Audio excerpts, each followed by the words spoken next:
Hey guys, welcome to another episode of the Friend in My Head podcast. I am Jia and I'm here, bitch. I'm Drea. Nice to see you all again. Welcome back. How you doing, Gia? I am good, bitch. I am doing good. I thought we were gonna have a little sound issue because people decided they wanted to be Noah's Ark today. Outside. So they're building and hammering. But I'm good. How was your weekend? Ain't this some good fucking weather? I don't know. What's the weather like over there right now? Well, it's nipple season, so that basically means come on, young nips. That means when we're outside, then you're absolutely gonna see some titties. On hard. And everyone enjoys titties. That's what they're there for. And I'm ready outside for of feeding children. And my braless ass is just enjoying it still. So what's the weather like in Texas? It's been today anyway. I woke up to the rain and it was just all moody in my apartment. And I felt good because we got that extra hour and shit. I was like, oh, come. This is why there's going to be a plethora of babies born in the summertime. I happen to be a summer baby, so I know, Mom, I know what y'all was doing. I get it. Now that I'm grown, I fucking get it. This is the kind of weather that you wake up and you turn to the side real quick because both y'all breath is, You can't turn towards each other. So you got to turn to the side and slide that thing up in there, Okay, all right. Okay, well, listen. Well, you know what? I'm surprised that it's not like super. I'm surprised it's not like super hot because Texas is always just fucking hot. I was there like about 3 years ago for a friend's wedding. And I was just blown away with how I would wake up in the morning sweating, just hot and sticky. And I'm just like, oh my God, I hope you guys take a shower like every morning, every night, because shit. The weather stays on some fuck shit out here. Like you can't, this is the land of the protective style because your natural hair can't flourish. So right. And you know what? I had issues, speaking of hair and protective styles, my hair hated Houston, but my hair also hated Miami. Like I left there for a cruise one year and I thought I was, being a little Miss Sassy May with the straight hair. And my hair was like, bitch, you tried it. Like you thought you was finna be real cute in this Miami weather. No, bitch. Not on today. Girl.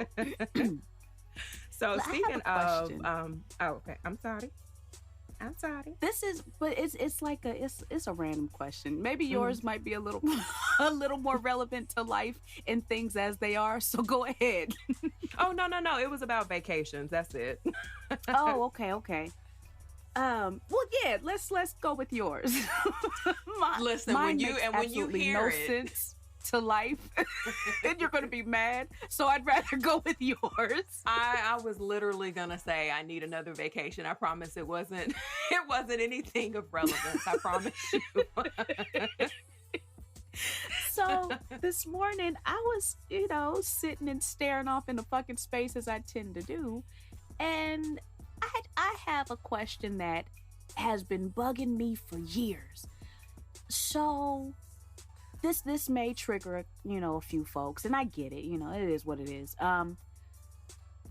Why the fuck silver-capped teeth? May I ask why silver-capped teeth on fucking kids? Them motherfuckers are gonna fall out. So why give them the super bad powers? Because it's something in the bonding material in the silver that instantly activates the badassness within each kid. Why? I don't know why people do that and won't let their kids just be snaggletooth, but I do believe is awesome. I do believe that the reason, like the technical reason behind it, is because for those who want to give their children like the option of teeth and shit, I think the silver is the least expensive metal that they can put. Because you know how sometimes when people get like sometimes they get crowns and you see that silver at the top of the crown, like it's supposed to be a whole ass tooth, but it's silver at the top. A lot of times, from my understanding, it's because it's less expensive. So people go to cheap route. I ain't going to cheap route. Because them kids are some fucking No, I child. can't think of one child that is not like unreasonably bad. Listen, It's and like that reminds me of when I was at Starbucks this morning. And that little kid was blown away. I was like, I bet you he had silver caps in his fucking mouth, and God and that was was like, "No, let me go God. ahead and get you out And the that paint." was God was like, you know what, nigga, you've been getting on my nerves this entire week, little bitch. I got something for you. Oh shit! You've been acting up all motherfucking morning, so oops. Let me go ahead and sweep you out the way. Let me But go ahead and take care of that real quick. I was just seriously sitting and thinking, like, I know there has to be a reason, but I was like, they put them on. I've seen them on like kids, like not even 2 yet. So I'm like, these parents know that the motherfucking teeth are about to fall out like in 2 hours, aren't they? Like, I don't understand what the problem is in letting kids just be snack-a-tooth. I think it's cute when they ain't got no teeth. Bitch, that's the best time of of their years is when they're snaggletooth. It's like they can do no wrong. Snaggletooth kids get all of the presents, all of the gifts, all of the hugs from auntie. So it just that was my question. That's why I was like, go ahead and get your vacation question in there, because my question truly was not shit. Truly. All right. Well, you know what? It was great conversation, so I appreciate it, bitch. It leads us into our question and answers that we're going to be doing today. Oh yeah, because they really don't have nothing to do with shit, but it'll give everyone listening a little insight as to who you're listening to and who you will be listening to every week. Right. So this was something that I thought was a really fun idea that Drea came up with, because it's crazy. We've been friends since like 2007. So that's a really long time. Well, for some people, it's a really long time. To us, it's a really long time. But we realized that as we talk to each other like every day, there are things that we just don't know about each other. And so we're kind of like, bitch, what? Really? Like, I didn't know that. So she came up with this brilliant idea, which is why we are doing this podcast together, because her ideas are so bomb. But we came up with this. She came up with this idea. Put me up then. Listen, wipe you down. That's what I'm supposed to do as your homie. Wipe you down, bitch. So she came up with this brilliant idea, and I thought it was really cute, because it'll give us the opportunity to kind of, ask each other questions, but at the same time giving you guys the opportunity to know some little things about us. So I'm ready. You want me to go first? Okay, I'm gonna go first. Wow. Okay. Because I don't know what's around the corner for your questions, so I gotta just so what? Get mine so you scared? So you scared? I'm scared. Yeah, I'm gonna go ahead and say it. And we have to tell you guys too. We didn't approve these questions beforehand, so I don't know what she's gonna ask me. She doesn't know what I'm gonna ask her. So I'm nervous too, because I'm gonna be like, bitch, wait a minute. Let me just text you that this one wasn't a good idea. Mine's a real corporate. Oh God. These are things that all of you guys may want to know about a young Gia over there. Okay. First question. Mm-hmm. Now, I'm going to give you some context behind some of these questions just so you can get an idea, and that will be the only context that you take it in. Don't add any extra anything. Well, he might have. Nope. Just take it as I say. Okay. Your man of about 4 or 5 months. So, y'all 4 or 5 months in. A lot can happen in 4 or 5 months. Y'all serious. Y'all exclusive. You digging them. You like them. You get it. 4 or 5 months reveals to you that he messed with a man back in college one time, but didn't like it, so he's been with women ever since. Kind of the same thing as the insecure with what's her name? Tiffany? Is her name Tiffany on the show? Yeah, same situation. It was only one time. He tested it out. He was like, it ain't my thing, but I tried it out to see if it was my thing. Found out it wasn't. And I've been on women ever since. It's been over 12, 15 years since I've been in college. Been with women ever since. But he wanted to be transparent with you and let you know. Well, let me first say that I feel like your questions are a little deeper than mine. Like, oh god damn. Okay. This bitch. This whole here. Okay, wow. Okay. So this was the exact thoughts that I had when I was watching that episode of Insecure. I Mhm. thought that I felt like if it, well, no, let me say this. During the episode, I think that she still kind of, wasn't he still like sleeping with men too? Like he was No. still attracted. He wasn't bisexual anymore. Mm-mm. He just said he did that one experience. It wasn't for him, and then But he then was at the dating end, women. at the end though, he showed up to something with a, oh no, that was his family member. Never mind. That was his Yeah. family member or his friend. Okay. So no, I mean, I wouldn't trip. Like I honestly wouldn't. Like if it was that one time, then I could get jiggy with it. But now if he came and this is gonna make me sound so hypocritical, but I'll take it because most people know that I'm not straight. But if he came to She me played straight on TV. if he came to me and he said, you know, I'm into men, like it's something that I'm very much so into, I might feel a little way because I would feel like there is nothing that I can give you that a nigga give you, like, because I'm not finna peg you, and I I already know this is gonna end very badly. My DMs are gonna blow up about this. But the answer though is if it was something that was temporary, then it was a one-time fling thing, then yeah, I can deal with it because we've all probably experimented in a way that might make niggas side eye, but if it was something where he came and was like, I'm frequently, sleeping with men, then woo, God bless you. Oh no, As I, no, no, as no. I He's open not. up the Bumble app. No, he's not. He's not frequently seeing men. He's on women. It was just something that he dibbled and dabbled in college, and he realized it's not for him. So Yeah. he just wanted to be, transparent in his past and let you in on it.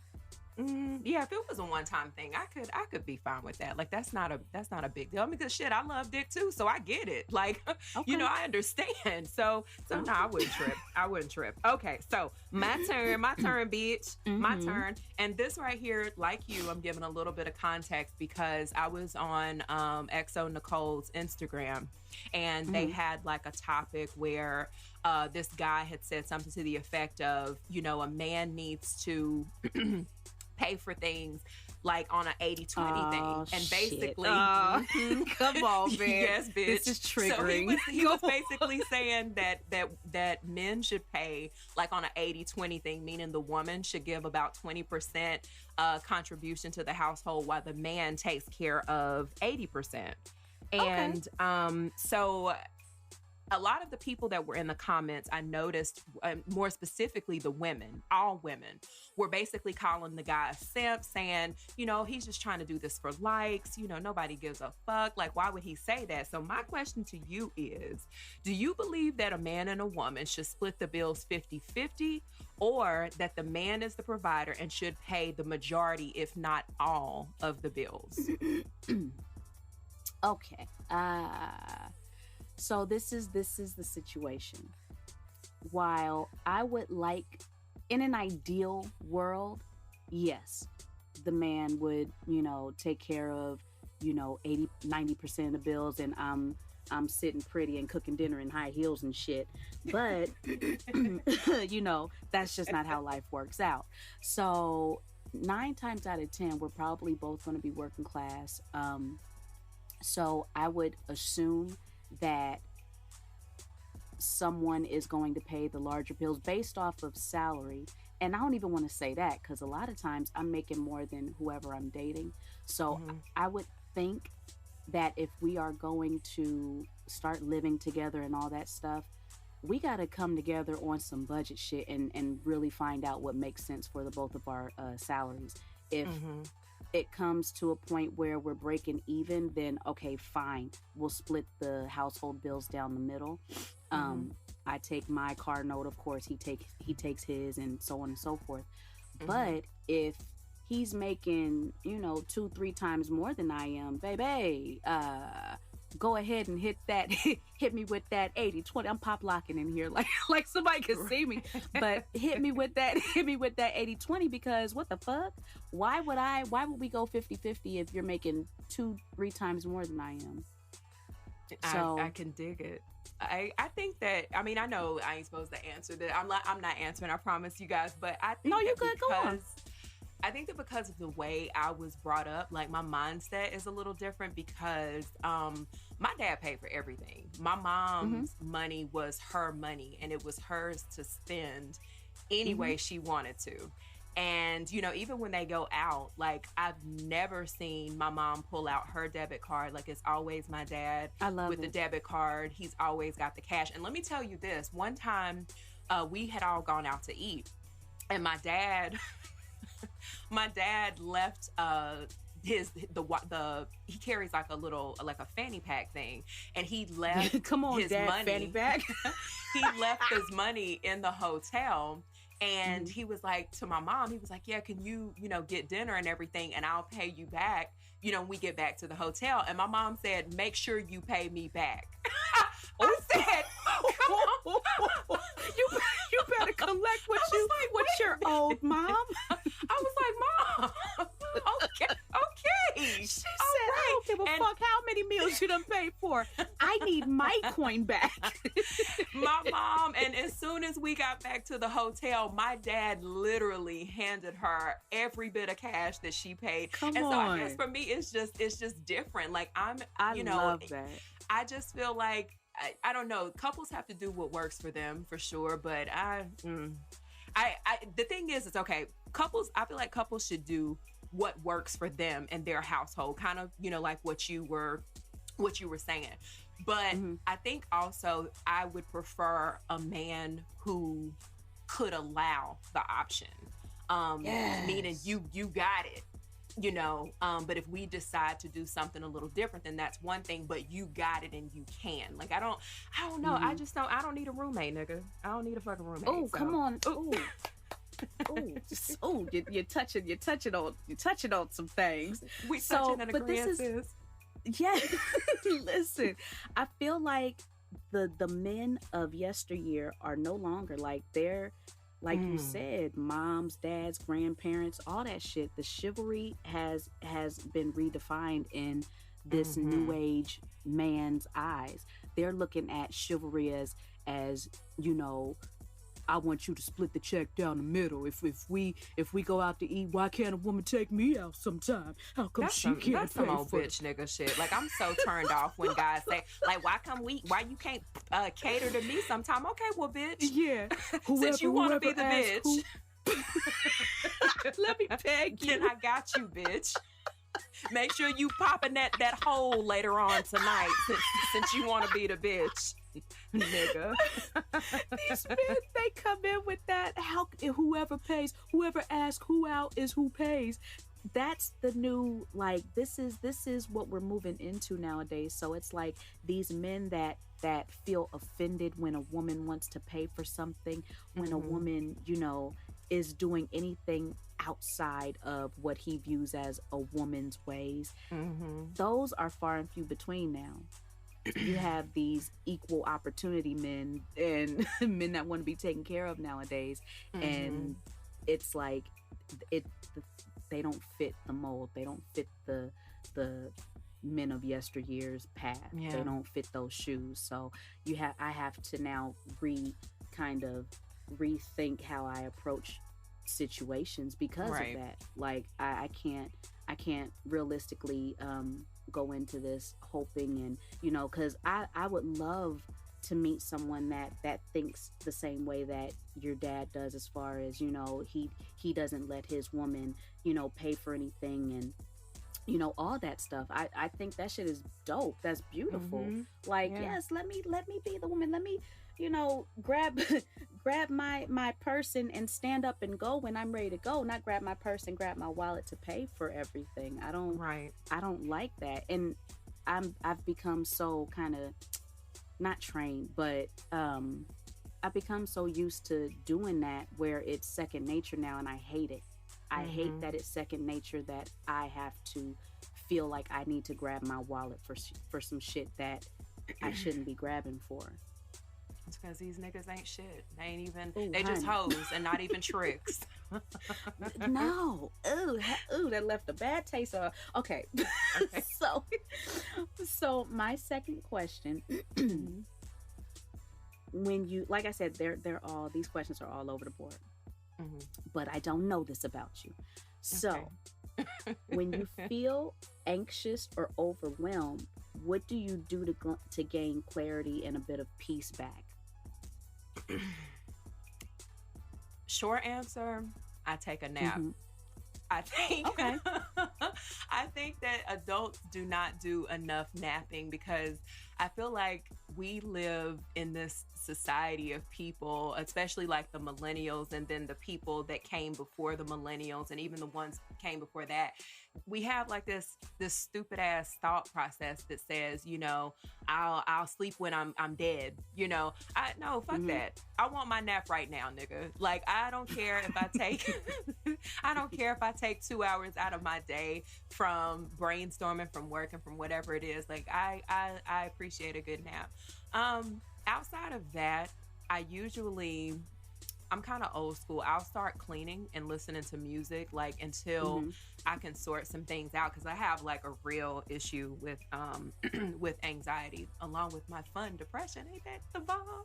But yeah, so I have Come on, so I cocktail. really right. So I really have to find ways to decompress and usually for me, music or a nap works that right on out. Like it just go ahead and take, you know what? This is too much for me. I'm gonna hop in the bed under these covers real quick and I'll see you niggas in about an hour or two because I'm stressed the fuck out.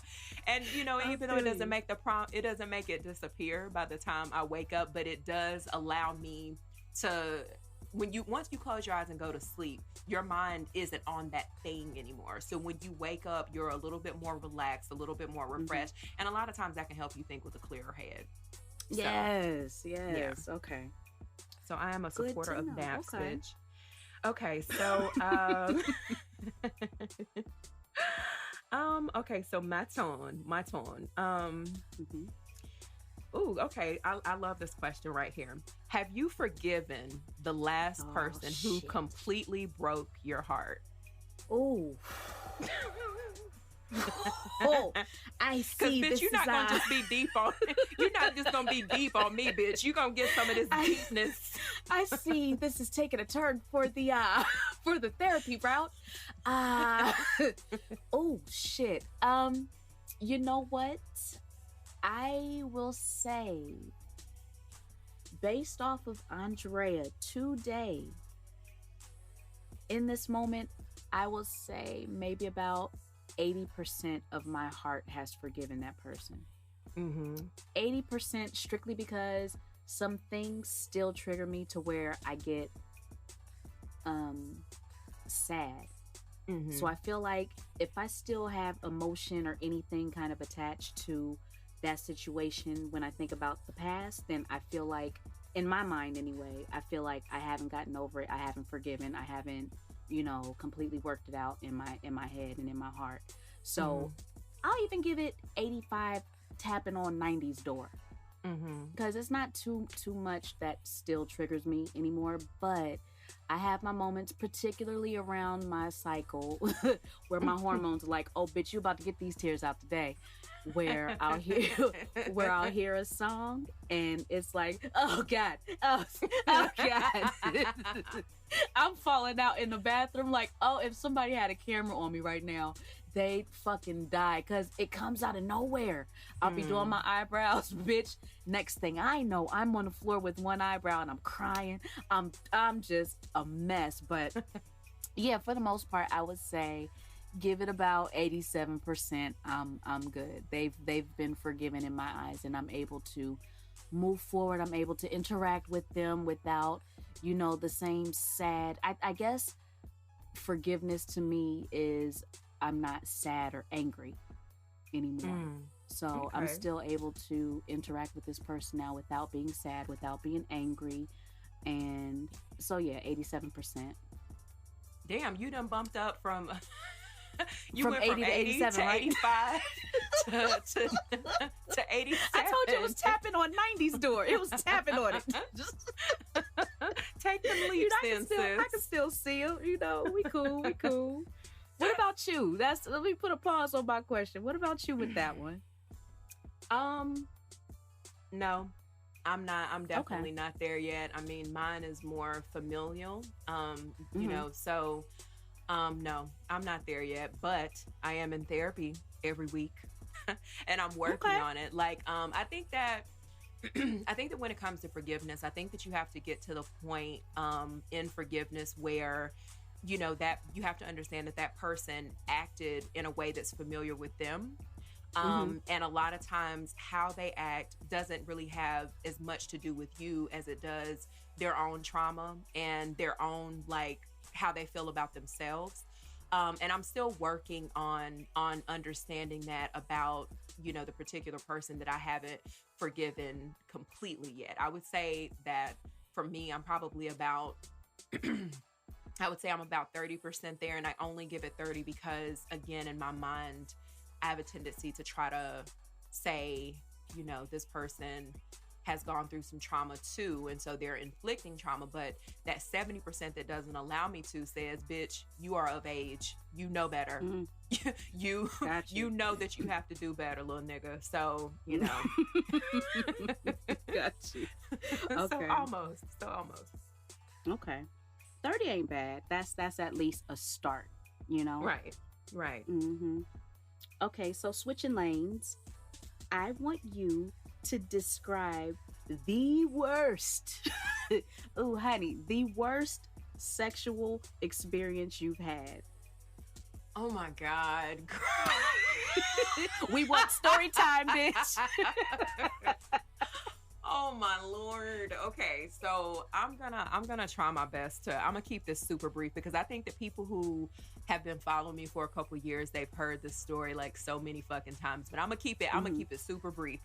Okay, so as I mentioned at the top of this here podcast, I am absolutely not straight, meaning I like both men and women. I typically have relationships with men, but every now and then, if I was fucking, I'd be fucking women too. But right now I'm not doing shit. So there was this girl that I met like on Black Planet, and Black Planet used to Black Planet used to be the hook up site because my first boyfriend in Atlanta was someone that I met on Black Planet. But anyway, so I met this girl on Black Planet, and we you know, started talking, and you know, and she was telling me that, you know, she was attracted, and I was like, oh shit, I didn't even know you liked women. Hey boo, like what's popping? So one day she invited me to go to the strip club. So we went to Strokers. For those of you who don't know, I'm in Atlanta, so Strokers is a popular strip club here. And we went to Strokers, and we had like a really good time. Like we got, you know, super tipsy, super fucked up. And at the time, I used to live kind of around the corner from Strokers. So after that, she was just kind of like, oh, I'm too fucked up to, you know, drive all the way home. And, you know, I was like, oh, I'm right around the corner. But in my mind, I'm thinking to myself, now, you know what the fuck this mean? Like, come on, young Bill Cosby. Come on. Come on. Continue. Oh, so, you know, so I was like, okay, well, yeah, you can come over to the house and sleep your liquor off, sis. Like, come on over. So we get there, and I already knew like that something was gonna pop off. And so me being like a woman, you know, I go in the bathroom, and you know, I didn't jump in like the shower, but bitch, you know, I did like a little bird bath, you know, just like a little cleanse, little cleanse under the tits. Spots. Right, you get between the legs and shit, get in between, spread them lips and stuff. So, you know, I did that, and then I go and I get into bed, and I'm thinking, you know, that she's gonna go and kind of, you know, maybe do the same thing, because I'm thinking that's like a woman code situation. So I should have known. I should have known from that it was going to be a problem.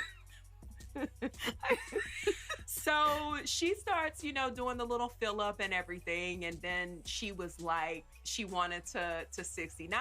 And I'm looking at her, then I'm looking back at me, and I'm looking at her, and I'm looking back at me. And I'm like, well, I'm smaller than you. So I don't think you should be on top. That'll be too much.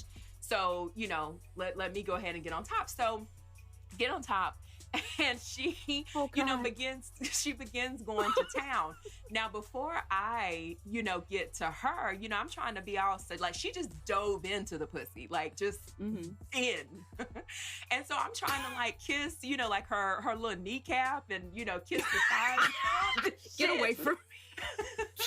And it was like, sis, right when I got to this woman's pussy, like meaning I hadn't put my mouth on it at all, like it was just there in the general area. My chin started to feel a little hot, and just my chin started to feel a little hot, and I'm just like, wait a minute, hold the fuck up, what is that smell? And I tell you that I have never in my life smelled anything like that before. Like it was honestly a combination of somebody who didn't wipe good. I'm talking about front. I'm talking about they wiped back to front. It smelled. It was sweaty. This whole story is mortifying. It was so sweaty. And it was ridiculous. And so I'm thinking to myself, like, there is no way that I can lick a shitty pussy. Like, I can't do it. I can't. I'm tapping out because I feel sick. I can't. And so I'm sitting up there. You remember how R. Kelly's In the Closet series, he said, think, put me in the closet. Well, bitch, that's how it was between her. I was like, okay, think, what can you do? So I put my head on her leg and I started snoring. Like, because keep in mind, I'm gonna just fake sleep.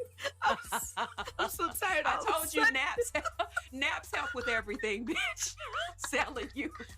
So I put my head on her leg and I'm like snoring and everything. And then she taps me and she's like, hey, are you up? Are you okay? And I was like, oh my God, I didn't even realize that I had fallen asleep. Let me just go all the way to sleep because I didn't realize I was so tired. So I get off of her and like I roll over on my side like, ooh, Jesus, thank God she fell for that shit. But she tried to snuggle like and spoon and shit. And I was like, okay, well, sis, no, because I don't even want the essence of your pussy on my booty. Like, I don't even want that. And so, like, even the next morning, because she was there the next morning, and I had to really just hope that, the shit that I saw on movies, like where people are fake and dead and shit, like I had to really work that in to my life in that moment because bitch, I deserve a fucking Oscar, Emmy, Tony. Like, listen, it was just way too much. And what's crazy is I just saw her. I was at the nail salon like maybe about a year or two ago. And she was sitting right across from me. And she was giving me the dirtiest looks, like the dirtiest looks, bitch. And that I tried to make it short. That's about all I got. Oh, honey. Oh shit. Women have to do better. Because I've even heard men tell stories about how women just weren't clean. And I just don't understand that. Like, even if you don't want to take a full-on bath before you about to get some dick or some pussy, like why would you? You gotta get them hot spots. Listen, and how do you not know that you have a bacterial infection? Like, how do you not know it? Because that is not the way pussy is supposed to smell. It's not. We smell ourselves first with everything. Whether it's our vagina, our underarms, our skin, we know when we ain't right. So the fact that she smelled herself, and she had to have smelled herself hours before y'all even made it to the house. Exactly. She went in that goddamn restroom and Strokers probably at some point. And when she went to wipe, she got a whiff. As soon as she took down her underwear, she got a whiff. And she was like, ooh, nice, spicy. Whoa. Yikes. Ooh, setting them on fire today. So she hit that shit in the bathroom and she still decided to go through with it like you were just going to be okay. No, sis, gross. Yeah, she was absolutely disgusting. The fuck? Listen, I wish the fuck I might. And you know what's crazy and very, once again, hypocritical of me, is I don't mind, like, if a guy has like a little bit of just a little bit, not too much, just a little bit of tangy spice, like say And for I think example, you and I talked about this before, and I was equally grossed out then as I am now. So, like he can go to the gym and play a little bit of ball, and it can't be like super salty sweat. But I don't mind a little tang on the balls, just a little bit of man musk. Still. Oh God. Just a little bit of man musk. I can deal a little bit, but on a woman, pussy is a whole nother level of because that I can't, girl. It's time for your question, bitch. Because I feel like I'm about to throw up just thinking about how disgusting her vagina smelled. Like, and I can even see. I wouldn't, maybe I've been scarred into not wanting to smell anything genitals. I remember I was dating this guy and we got in the shower together. And generally the heat, the steam, it makes it clears your sinuses and you can smell everything going on.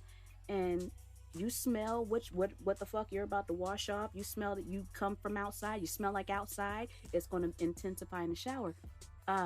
This man, he didn't go to the gym before we got in the shower. So he steps in the shower and I was like, oh shit. Like that steam. That steam, it was like a waft of assholes that flew in my, I was like, oh, what?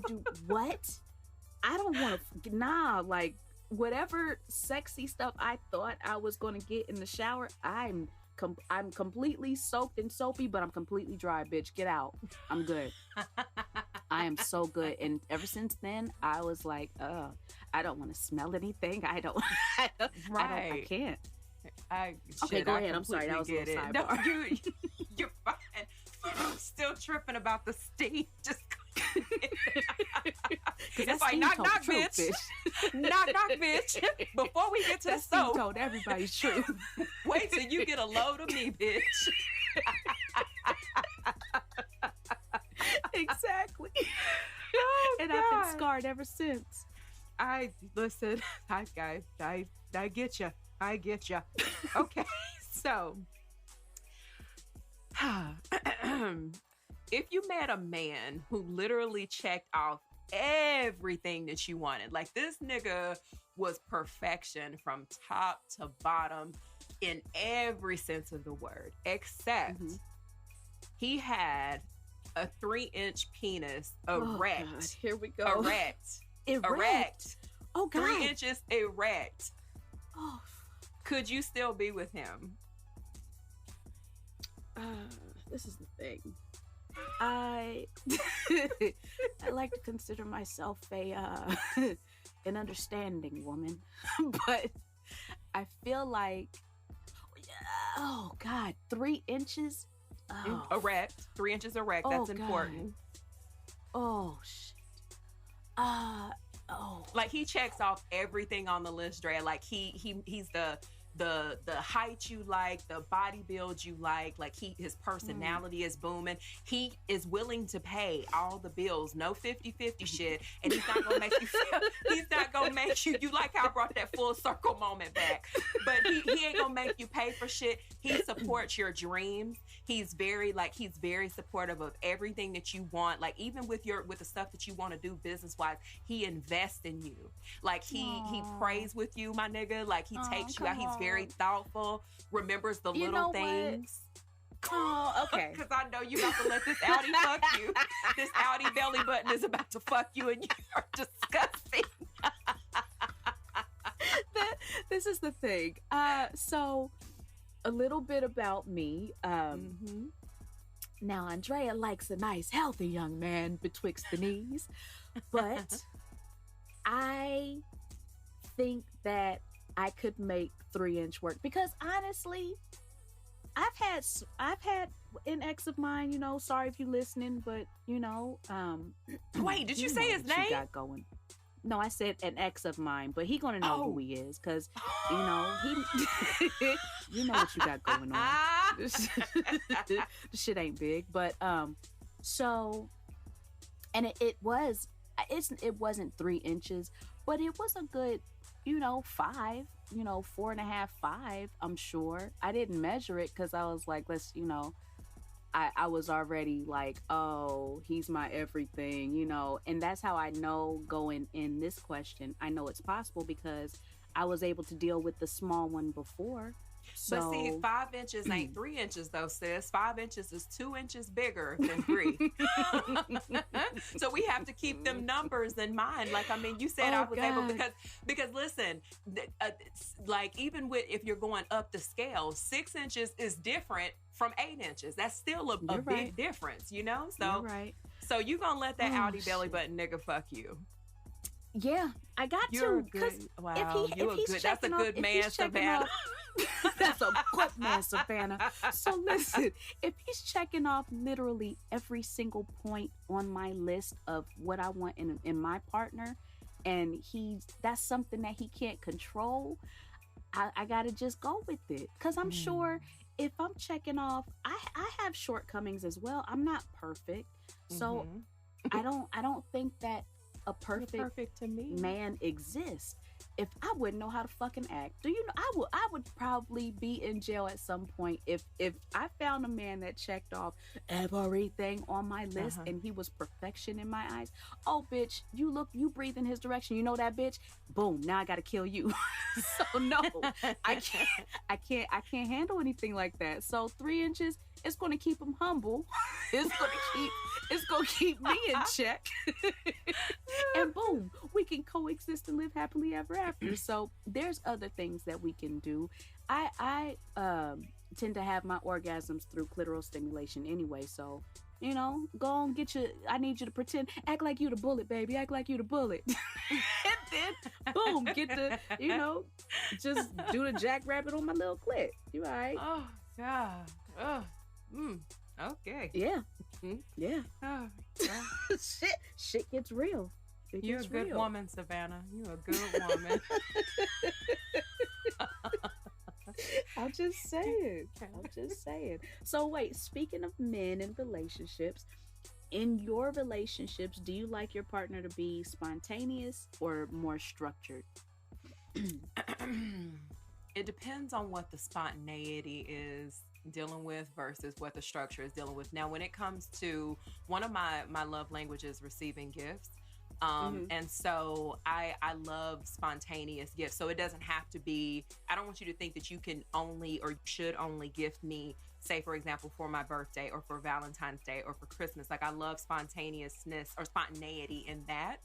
But Mm-hmm. in everything else, I'm a lister. We gotta, I'm not gonna say we have to do everything by the letter, but I do like a structure. And then if we kind of venture off of that, then that's okay. So I would prefer him to have a healthy mix of both. Honestly, it just really Ain't depends no. on what. I didn't give you any options. Okay, well, you know what? You Excuse either.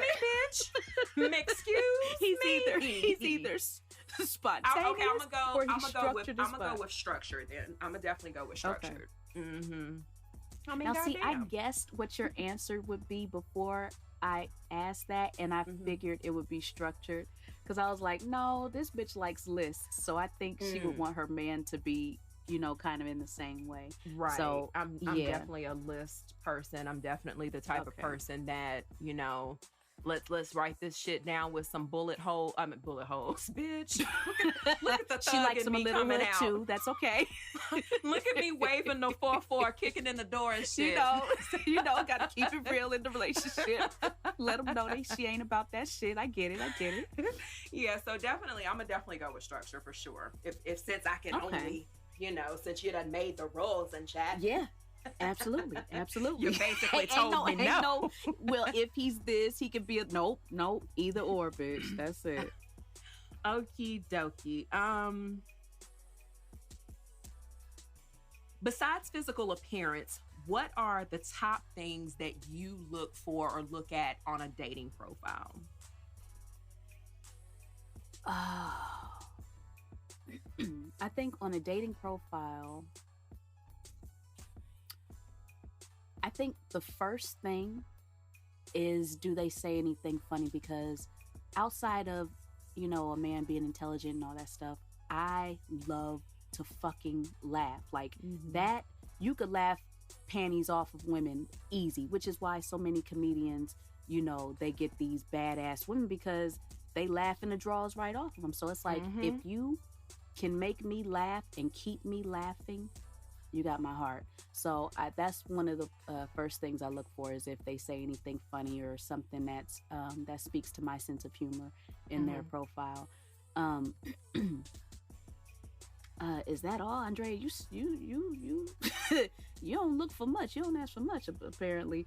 I think that's really it, because I know, just in my time being on these dating sites, these men, they don't put anything really. They don't Mm. fill out their profiles. So the few profiles that were filled out, I look for something that kind of tells me, number one, if they're funny, and then number two, if they what they like to do in their free time. Are Mm-hmm. they just homebodies? Do they stay in the house all the damn time? Do they have social lives outside of work? Do they work? Mm-hmm. um Little things that kind of gives me clues as to who they are outside of their 9 to 5 jobs. And if it doesn't say that, then it's something that it's one of the first questions that I ask when we Right. do start conversing. Like, okay, what do you do for work, or what do you like to do outside of work, and all that stuff. And that generally kind of covers both. If I say outside of work, well, right now I'm in between jobs, so it's kicking it all day. If Mm-hmm. they'll let me know if they have a job, if that question is asked generally. Uh-huh. See, and that's crazy that that you worded it that way, because I don't know if you follow her too, but my leak that owns Curlbox. And some people were asking her, because she met her current boyfriend slash father of her child on Tinder. Mm-hmm. And people were asking her, how did you know that he was the one? Like, what made you swipe right on that person? And she Mm-hmm. made a comment that basically said that people have a tendency to just look at the surface and they don't dig into what their bio says. So I sent her a message and I said to her, I think that a lot of people tend to lead with their eyes in a more superficial way than anything. And I think that you mentioned this on Snapchat before, where you emphasized that his bio caught your attention. And although I love someone that's fun to look at, it made me start paying more attention to what's actually said. I don't even swipe Mm-hmm. right now if their bio isn't filled in at all, or if what's said in the bio doesn't catch my attention. And then I said, good shit. So I Mm-hmm. asked her for permission to post this quote. And it's crazy that you mentioned this, because she said it was okay, but she said, I need you to be able to read a sentence out loud. And what I've learned in my old age is that is is that no matter who it is or how fine they are, the new car smell always goes away. That new relationship energy doesn't last. You have to be Mm-hmm. interesting. And I said, you know what, Mm-hmm. bitch? This is why I stand for you. So shout out to my league. I Mm-hmm. love her. Absolutely adore her. But That's a yeah, good fucking point. yeah, she's right, because I know that you and I, we spend time sending pictures and things from, the dating apps. And it's just, it's Gentlemen, just you get roasted every single day every by day. the hour. We're sending voice memos and everything to one another. Like, look at this shabby nigga here. But it's been times that I have had conversation with people who physically they might not even, because you remember Sam's. You remember I showed you Sam's from the dude that looked like Sam's from Lean on Me? He wasn't really my type. He wasn't really my type. But he had a nice smile, bitch. So God damn. and then I liked his little bio. Like, I felt like he put some time and some effort into that goddamn bio. So I was like, you know what? You ain't it, but you could be it. You could be it, nigga. And that initial, and I think where I'm at, well, I've been here for years, I think, and I've never dated a man for what he does and for his financial stature, simply because all of that shit can be taken away. And at the Mhm. end of the day, if I don't like you for you, Mhm. we have Absolutely nothing. I want to know who I'm going to be in the trenches with. If we lose everything at this moment, who am I going to be in the fucking trenches with, and who am I going to have by my side to build this all up again?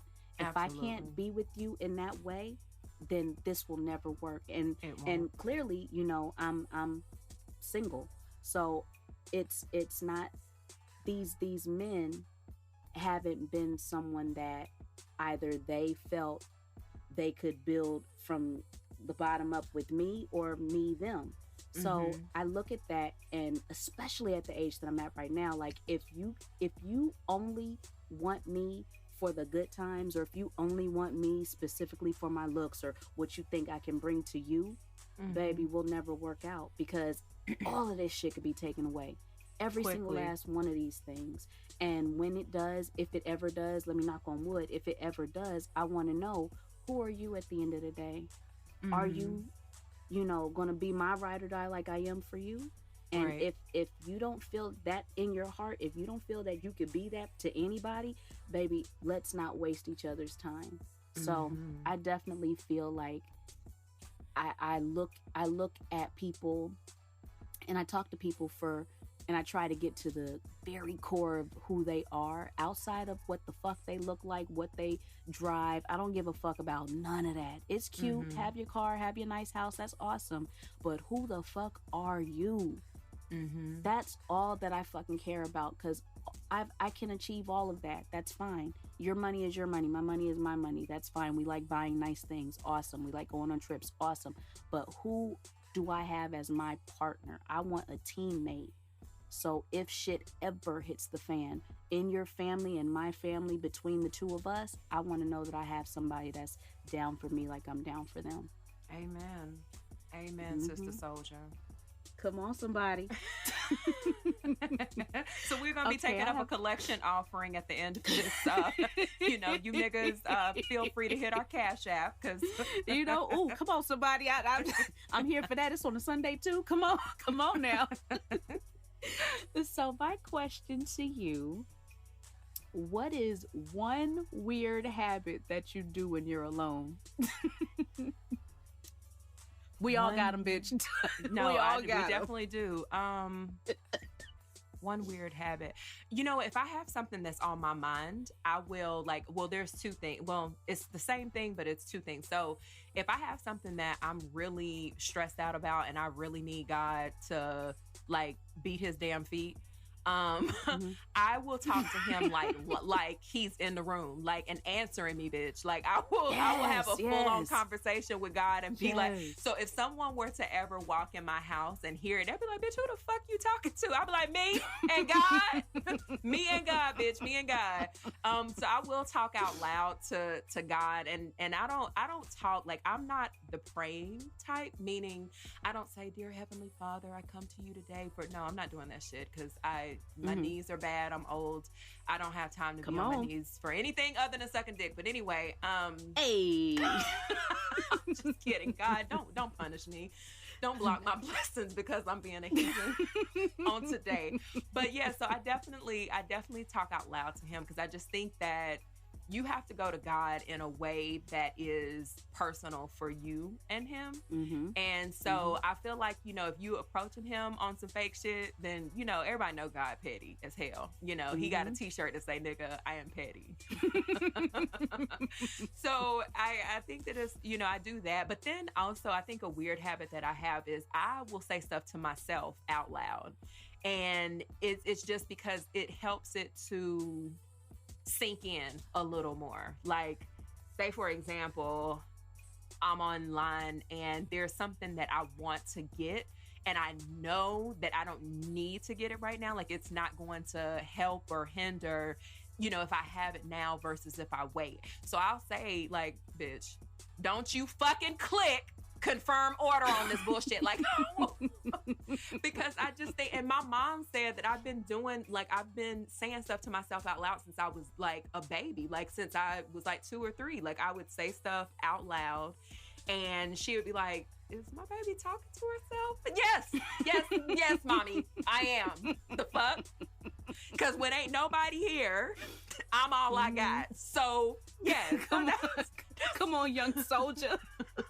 Got you. And so I was by myself. Like, I was by myself until my sister and her big-headed ass came into the world when I was like 4. And so, I mean, shit, I didn't have nobody to talk to. So you damn straight. I talk out loud to myself very often because I feel like it solidifies my point. It makes me pay attention to whatever I'm doing. So I ain't ashamed, bitch. I agree. My therapist says I'm okay. My neighbors have definitely heard my full conversations, and the cold part about it is it's like I laugh. Like, it's weird. I laugh at some things that I say like I am talking to another person, but it's just all a solo conversation. And if anyone, like I said, if there were ever cameras in any place that I've ever lived, bitch, World Star would be filled with nutty moments. Like, she's literally insane and she doesn't know it. But yeah, full conversations are had. So yeah, I get it. And since you said, since you brought up the weird thing, I do have this question for you. Do you have any weird kinks or fetishes during sex? Like something that that was one of my questions for you. Well, mark it off, bitch. Okay. Shit. This isn't necessarily weird, but I don't get it enough. So one part that I absolutely love is I love when, like, right before a man, eats the vagine, I love when a man kisses and licks on my inner thigh, and a little soft bite. Like, I like that right in the inner thigh, like right there. Stay right. That makes me want to hit him on top of the head, but it also welcomes, like, I know what's about to happen next, bitch. I love that. So it's not necessarily weird or a kink, but it's something that I love, but I don't get it often enough. And I guess I should vocalize that to whoever I'm with at the time. But I feel like I don't want to have to tell you nothing, do you? We could adjust later, but I want you to be yourself and show me who you are. Show me what you like to do to me, what you think I like. And then, if it's wrong, I'll redirect. But, for the most part, my little boyfriend's been getting it right. They all right. They good.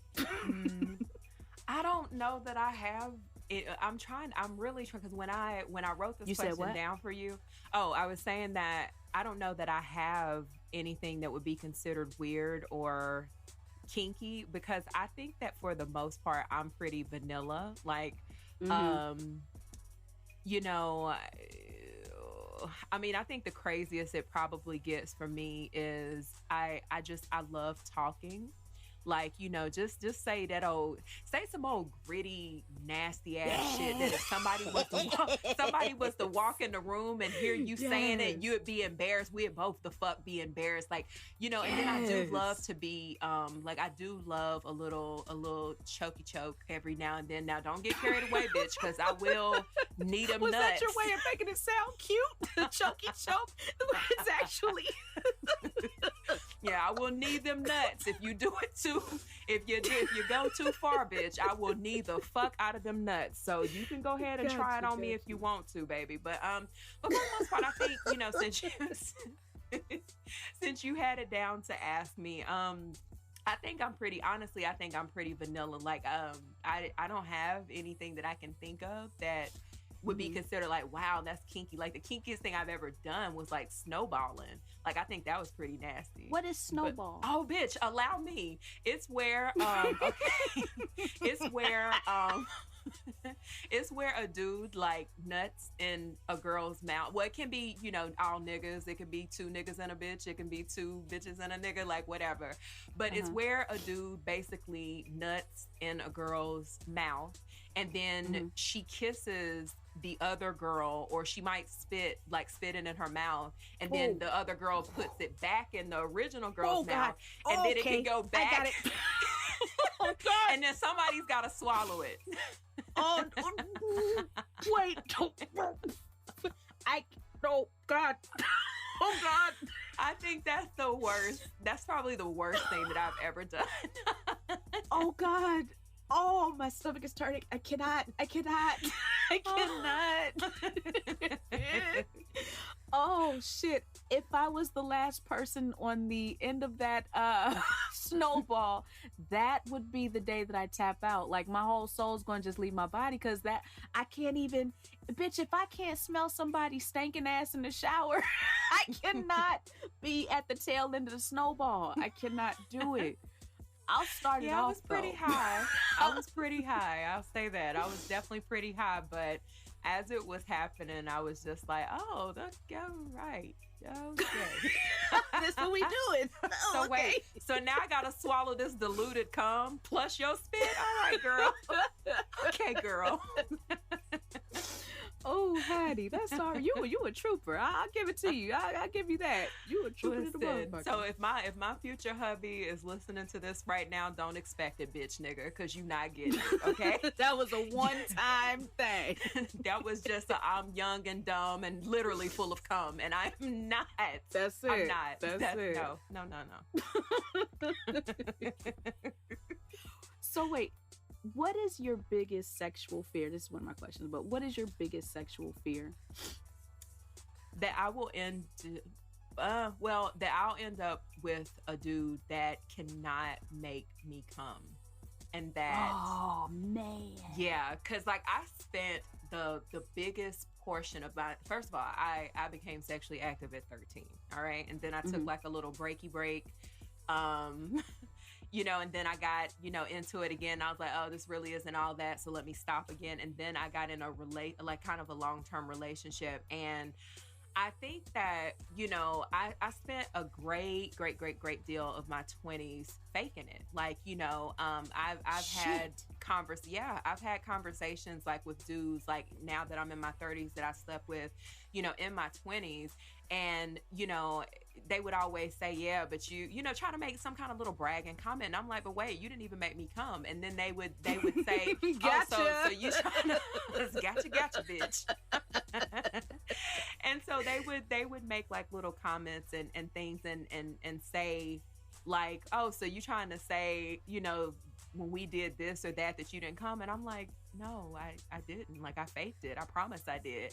And it's not it's not because I want to deflate niggas' egos. It's just that at the time I didn't know better. Like at the time, I thought that that's what the majority of women do. And like you, I'm very stimulated like by the clit. Like insertion doesn't do much for me at all. I wish I was one of those lucky ladies who could, get off from just penetration, but that's just not for me. So and this is the reason why part of the reason why I'm celibate right now is because I think that it's important to not inflate these men's egos. Like if you are with someone who is, you get sexual pleasure because sex in and of itself can be fun. But when you are with them, I do believe that as a woman, it is your responsibility to also be vocal about what does and doesn't feel good to you. Like don't fake an orgasm, because then he's going to repeat that same dry ass shit and you're never going to come because he thought that this is what works for you. And I used to be so guilty of that, and I stopped having sex because I just felt like the last person that I was with, shout out to that nigga because he did say he was gonna listen to the podcast or whatever, but I'm just letting you know, you were the catalyst for my celibacy because I felt like it was a horrible night. I felt like he only cared about himself. This wasn't supposed to be a read down to somebody. I also kind of felt like because we weren't in a relationship and because it was like a one night situation, I felt like as naive as this may sound, I felt like he wasn't obligated to give a fuck. Like, should he? Yeah. But was he as obligated because we weren't in a relationship together? No, I don't think so. So, yeah, that's my worst fear. Like, I don't want to end up with somebody whoever I end up dating next, and if we get married, we get to that point, I want that nigga to be the nigga that's just like, wow. Like I want to be like sham fucking wow. Like after we've we've gotten used to each other, like it's just that good. Like I want to have all the nuts with this nigga, and I'm just so scared that I'm gonna get in something and I'm not gonna get that. So Oh man. oh, I man. remember my early 20s when I first started having sex. Like, it wasn't because I guess I waited. Well, at the time, I waited so long to first start having sex. Like, I had an idea in my mind of what sex was supposed to be. So, like, I think a lot of us, when we first start having sex, we learn from movies, we learn from what our friends were talking about and all this other kind of bullshit. So when I first started having sex, I didn't know what like an orgasm was supposed to feel like from a man. Like, I was masturbating, so I knew what it felt like for myself, Right. but like from a dick, I didn't know. So I'm yipping and yelling, and he wasn't doing nothing, child. Like, sex, when I first, like, thinking back, when I was first having sex, like, what the fuck kind of shit show were we doing? Like, it was so horrible. I don't think I really fully started enjoying sex until I was like 25. And I remember I had my first orgasm with this guy I was dating, but we didn't have sex. He gave me my first orgasm with his hand, and I had never had a G-spot orgasm before, and I was like, oh God, what the fuck is going on? He was like, just relax, just relax. He was so smooth. He's now married to my homegirl. What's up, girl? What? She don't know. Hold on, time out. She don't know though. She don't know that him and I dated. Oh my goodness. But yeah, you know, dropping bombs, doing my thing. But oh, honey, your husband's hands are everything. He was like, you know, you gotta relax, and it was just so. My whole world changed from that night forward. I was like, what the fuck are all y'all motherfuckers doing out here? y'all out here wasting these women's times. You're thinking you're making them come, and you ain't doing shit. I became real militant about sex after that. Like, oh no, nobody will be wasting my time any further. Point blank. And from that day forward, like, ain't no more faking. If I didn't come, it's not a direct reflection on you. Either my mind wasn't in it, or, you know, partly you wasn't at the spot that you need to be in. So right. we could always come back around and regroup and do what we need to do. But, you know, ain't no faking. There's no need to fake. It's not like it didn't feel good. I just didn't come that time. Okay. Right. My goal is to do it, but you know. That's also always a factor in sex. Now, I definitely wanted to feel good. But you know, feeling good is a must. Like, that's the bare minimum. But the you know, if you can make me come, then whoo, hey boo, come on. I'm gonna wake up and I'm gonna make you some Eggos, and eggs and sausage. Hello, for giving me that sausage. Sausage. Yes. Okay, was it so my it's turn? on you? Okay. Oh, this is a good one. Okay, so today, I don't know if you listened to Ariana Grande's new song, Thank You Next. It came out last night, and I actually wrote this last night after I listened to it. But basically, let me just give you a little background. The song is basically it's called Thank You Next. And in the song, she's naming all of the exes that we know of. So it's Big Sean, it's Pete, the one that she just broke up with. Then it's Mac, what's his name? Malcolm, but Miller. I forgot his real Mac Miller. That was it, the one that just passed away. So, and basically she's saying, you know, I want to say thank you, but I'm moving on to the next. And in that song, she basically talks about the lessons that each of her exes have taught her. So my question to you is, what is the best lesson that your worst relationship has taught you? My worst relationship.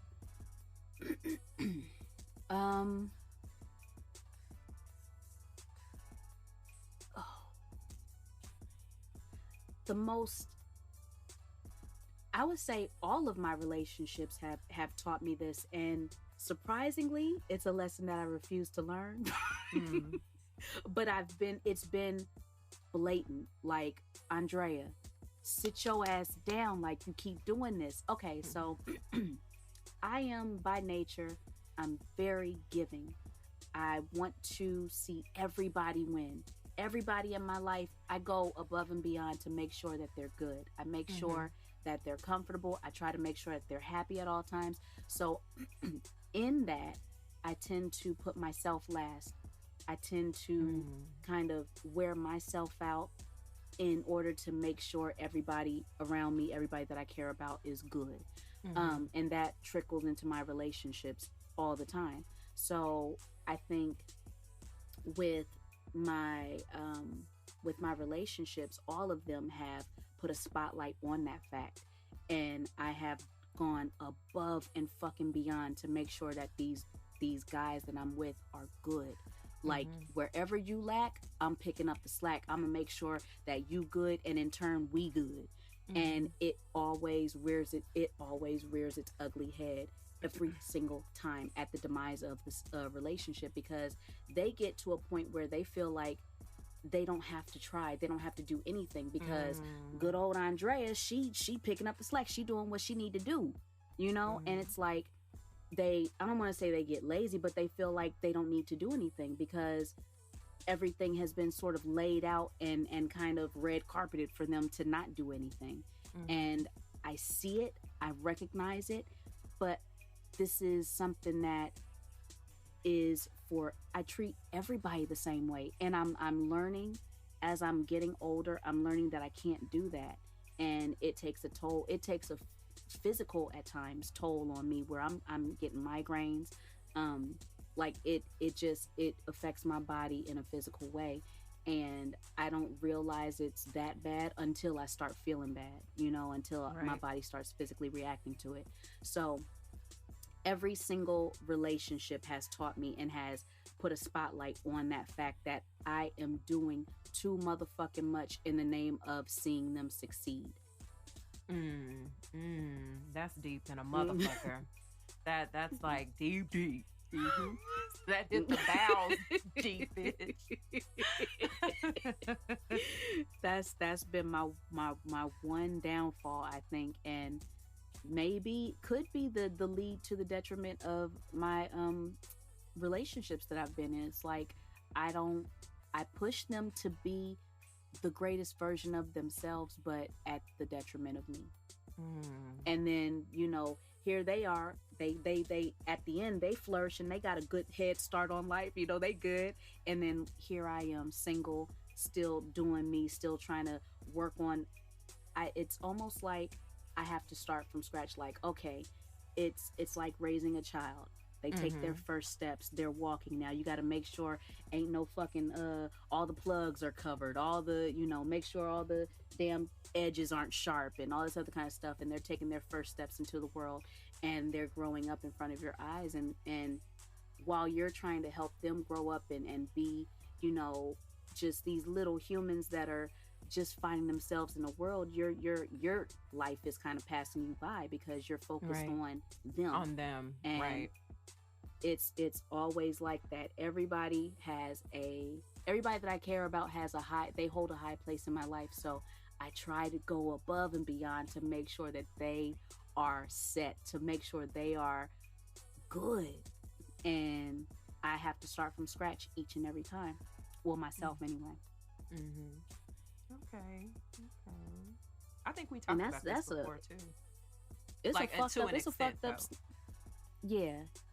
It's a fucked up situation, and I see it. That's what's even more fucked up. Like I see it, and I don't stop. I want to stop so bad. I want to be on some fuck you shit and just do me and don't worry about nobody else. Don't do anything for anybody else. Don't think about anybody else, and just be in this kind of mode of me for at least a year. But I can never do it. Right. I can never do it. Yeah, I think that happens when you're a selfless person, you know. It's harder to look out for yourself than it is other people. So, yeah. It takes a toll, child. Okay, coming back around to you.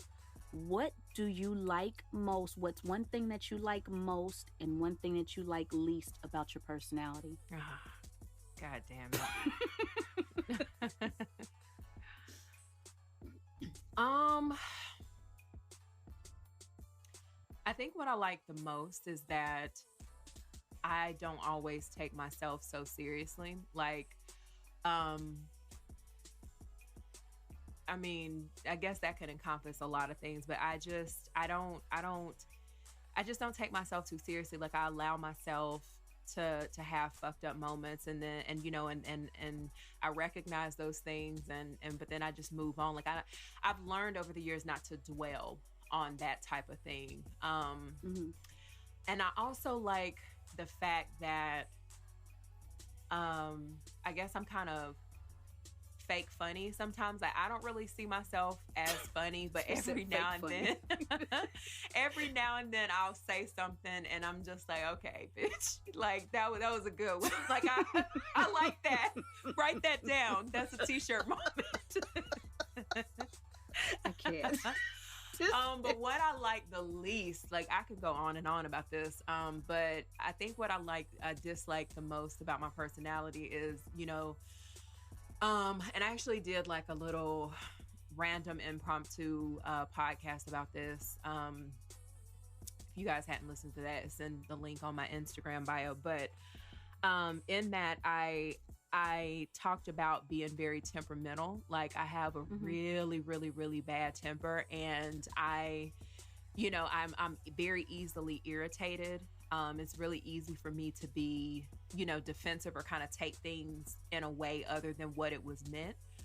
But I think that kind of all can be like put under the you have a bad temper umbrella, because I do. Like I don't people. Okay, so listen, people on the internet are, they like to assume a lot, of things. And so one of the things that I've magically heard about myself is that, oh, that's why, she doesn't go to any public events, or, she doesn't go to like, Twitter meetups, or she doesn't go to, things like that. First of all, I'm very antisocial. So let's just be clear about that. But then secondly, I know what my boundaries are. And I feel like, why put myself in a position where somebody can say something, trying to be cute, thinking that Twitter fingers are the same thing as real life shit?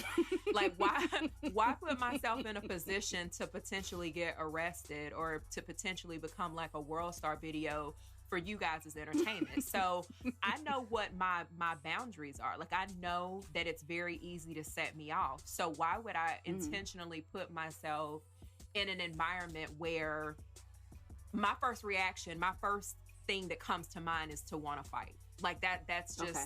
I'm not happy about that. And I'm not saying that that's a good thing. And I'm not trying to say that to make myself, sound like a badass, but I avoid certain social situations because I just know how my attitude is set up. And I don't like that. I hate that about myself. And over the years, my temper has gotten worse. The more I'm dealing with, I'm in therapy, and now all of this stuff from my childhood is kind of coming to surface. And so it just makes me angry. Like any little thing can set me off, anything. And so, okay. I don't like that. And so I'm working on trying to fix that shit, because bitch, we can't walk around being angry and things like that. So I'm working on that it. Makes sense. Okay. So this is a little fun one, because I just love your beautiness. So this question is, what is a hair product that you absolutely cannot live the fuck without? Oh, listen, I'm gonna go old school on y'all motherfuckers. Oh, bitch, I already know what you gonna say. Now listen, I like some good slick gel ponytail. Because a bitch is lazy, and a bitch's hair is struggle right now. Right now, I'm a bald-headed motherfucker. I think a lot of people forgot that I cut my hair, because y'all keep seeing me in these hats I wear. Hats being wigs, FYI. So when I had my longer hair before I cut it, my staple is that good old Pro Style brown gel, bitch. Yes, The kind that get bitch. on everybody's t-shirts when you hug them. The kind that get on your pillowcases when you lay down. Give me my Pro Style, because that has been, over the years, the only consistent gel that will lay my shit flat. Because my shit is resistant. And it lays it flat, gives me a couple waves, make y'all think I got some kind of different textured hair than a bitch really does. So it just lays it down. And that's been like, I don't care where I'm going. You got a little container I can put some Pro Style in, boom. That's it. Yeah, that is. And I don't feel no kind of ways about it. Y'all got your little bougie shea moisture. Oh my God, I need some mixed chicks gel. Nope. Give me that 99-cent brown is going to give me a little breakout around my hairline, bitch. Speaking of that, I am breaking out from using gel this week in my hair now. Listen, Pro Style, that's no fault of yours. I know what I'm getting into. But listen, there's a cold breakout going on right now. But I say, if it ain't your staple, revisit it. Y'all done forgot. Y'all got all these newfangled products on the market now. Right. Forgot about the old school shit that held y'all down in the 8th and 9th grade when y'all plastered your bangs to your forehead. Okay.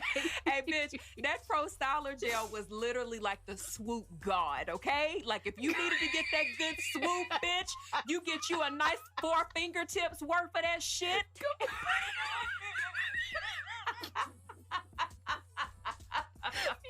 Yes. Yes. This is why I fucks with you, because you get it. That's why get it. we niggas for life. That's we get each other. we see each other. That's it. Girl, okay, this is coming back around to sex, because look at your we are ass. who we are. Bitch, if I'm not fucking, we gonna talk about it now. So, what is the last thing that you masturbated to?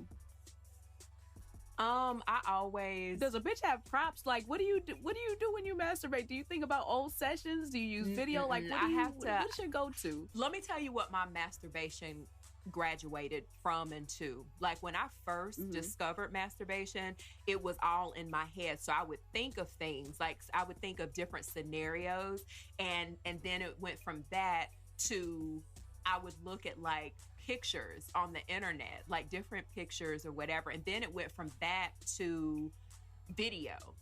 And then that's pretty much where it stayed. Now, I have a preference when it comes to adult film. I don't like watching anything that's produced. I prefer like amateur stuff. So I don't want like a whole bunch of fake titties, and I don't want like like, I don't need that, bitch. I want some real ass. We just cut on our iPhone and we fitting to set it up we about to prop it up on the TV on the dresser, and we gonna record it. That's the shit I like. I want to hear the 6 o'clock news in the back. I want to wonder why it is that you put, because it's one of my favorite videos when I just need to get something quick, is this trib video. And for those of you who don't know what trib is, it's when 2 women put their vaginas together and just friction and move. But it's one of my scissoring. So one of my favorite scissoring videos, they have Whitney Houston playing, and that it's not right. Okay. I'm out. And so I hate, like, when I first recognized like that's what they were doing, I was like, bitch, why y'all got that playing? But it makes it more authentic, because it's like, it's very random. So I definitely I usually only watch trib videos or scissoring videos. That's like the only thing. I love video. Oh God, I'm blushing. Oh shit. This is the weirdo inner coming out, ladies and gentlemen. What else? I can't stand you. I can't. Okay, so I love videos like of men either taking like a lunch break and jerking off, or there it is. There it is, ladies and gents. Or I like videos where they're jerking off to like a porn or something, and then they get caught. Like anything with the word caught in it is going to, because I'm a voyeur. Like I would love to fucking walk in on some good ass, like, oh shit, oh let me just leave this little crack and act like I'm going to the bathroom or some shit. Like I love like anything with the word caught in it, bitch, is probably gonna be something that I would enjoy. And I don't like, I don't mind watching.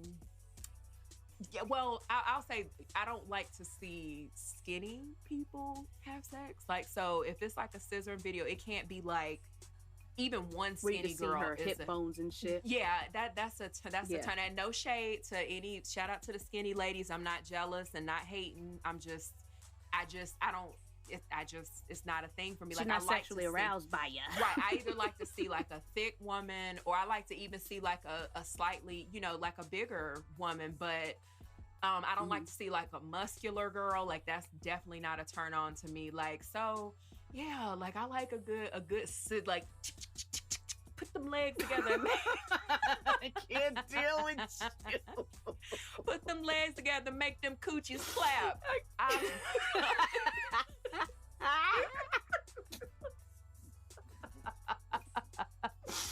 Oh God, please get her out. Dude, so scissoring and jerk off videos. I even like help. Okay. This is a category called helping hand, and it's where like helping hand. Yes, it's where like somebody will be like, say for example in the gym, and like their homeboy will come and jerk them off. Oh shit! Look, it's a real life category. Yes, bitch, it's a real life category. It's called helping hand. I'm so looking this up after helping hand. Yeah, bitch, I'll be all in it. It's one that I love. I always have to look for it because I forget to favorite it.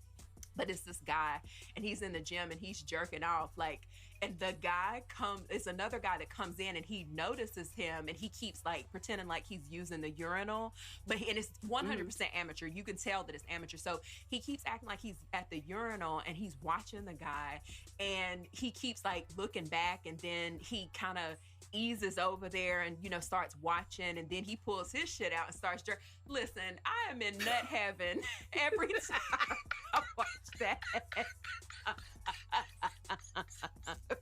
I cannot deal. Oh my God. So yeah, that's it. Bitch, my face is so red right now. My brown ass face. Because I never shared Caucasian blush. Oh, okay. All right. Moving on to the question, because what you're not going to do on today is that, bitch. Yes. Red face. Okay. So name a dick softener for you. Like if during sex. Whoa. Like this is something make your dick go down. This is something that makes your dick go down. So if a man does this, honey, you instantly become turned off. Like, bitch, you know what? We might as well just watch TV because this, no. Oh God. Okay. There's so many things. So, a man that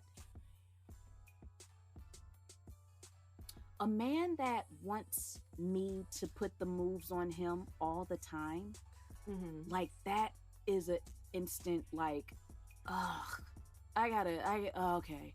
Like it becomes, number one, it becomes routine. Outside of that, it's like, when do I get to be a woman? I want to lay back and feel feminine in my feminine world. I want to be kissed on and rubbed on and touched on and let me stab. I want to be able to do that every now and then. Don't lay back, whip out your dick and let me sit on. I don't feel like, don't make me do that. Like, I want, that is a turn off for me, and that instantly makes my dick soft the moment I feel like I have to yet again go in and put the moves on you. Let me see. Surprisingly, and this kind of goes back to what we were talking about earlier, if a man, while we're out, if we're dating too, if a man allows me to grab for the check, like, even if I had plans on, paying for it, don't let me grab for the check before you grab for it. If I told you I'm gonna treat you tonight, baby, we gonna do this, we gonna do that, and it's understood that I'm paying for it, I still want you to, from habit, from you being such a gentleman, I want you to, nah, you ain't gotta do that. Let me, I got it. Thank you, but I got it. And I want you to go ahead and snatch that motherfucking check out my hand because, bitch, you want to know what gets the dick hard? is a man that's like insulted when I do something or when I want to do something for him. Yes. Oh, be insulted, baby, because that right there, ooh, Hattie. Yes. But if you allow it, furthermore require it or get a kick out of it, ill. Gross. Ugh. See, I was dick thinking is completely that, soft. I was thinking that, like, I've had situations where a guy, like, I was instantly turned off and didn't even want to go when a guy said to me something along the lines of, I'd be like, why don't we go and get some ramen or something like that? Oh, on you? Never mind. Ew. Never mind. Like, bitch, don't be. I mean, again, if you gonna be the bitch. If you gonna be the bitch, then you know what that means when we leave. I'm pegging that ass. I am pegging the shit out of that. Everything you order, sir, is on the fucking side of the menu because clearly this is what you want. You done told me I'm already booty hole is mine if you're allowing me to do all this. So juice it up, ho nigga. But yes, that is an instant dick softener for me. Is like, even though I may, want to treat you and may want to do this, may want to do that, act like you're offended or act like, even if you don't want to do it, at least let's have this conversation, like grab for it and let me insist on paying because I told you I was treating you. Let me fight for the check. Right. Don't, oh shit, you treat? Oh, I'm with it. Ew. Gross, brokey. Brokey McBrokerton? Shit. Like, ew, God. Okay. Okay. Excuse me. In, this whole dating world, and we're online dating now, back before we had to be online dating and we did it old school and we had to meet people face to face, what would be your go-to move to let a man know that you wanted to talk to him or that you were interested in him in that way? Now, let's say you were at a bar. You see a man across the bar. And I saw a man across the bar. One thing that my sister would always say is that she didn't understand how I was so confident in approaching men. Like she said that she used to wish that she could do it. I never really, back in the day, like I never really had very much of an issue of approaching a guy that I found interesting. Like I would just go up to them and I would just, I would just sit beside them. Like if it was a seat available beside them, I'd just sit and then I would just find a way to pick up, conversation. Like I might notice something that they have on or just anything. I'd ask them, what are you drinking? Like, oh, is it good? Well, I think I'm gonna order that too. And then like I knew that pussy might be on the table if they were like, oh, let me take care of it for you. Let me take care of it for you. I got you. I'm like, oh, so you want to fuck? Okay. But I don't really have like an issue approaching dudes. Like I mean now I don't really as much because I don't know. I'm in Atlanta and I just don't trust these niggas down here. Like I just you never know what it is that you're getting yourself into when it comes to men, in this part of the world. But yeah, I mean, I was always really good on picking up on little things like, and saying them, just saying like whatever little thing that might, they might have on something interesting on their t-shirt or something. And I might say something about that or, I'd be like, I could tell maybe they got a fresh cut now. Niggas getting them white lines and shit with their fresh cut, so you can really tell. But it's just like I would say something like, oh, "Okay, I see you with your fresh haircut. what's up? You got something you going to?" And then we just kind of break into it like that. Like, oh no, like maybe like that.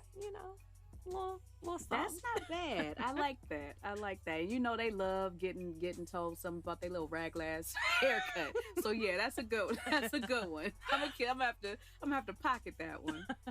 Okay, so besides anything related to money or cash in general, what would make you absolutely happy right now?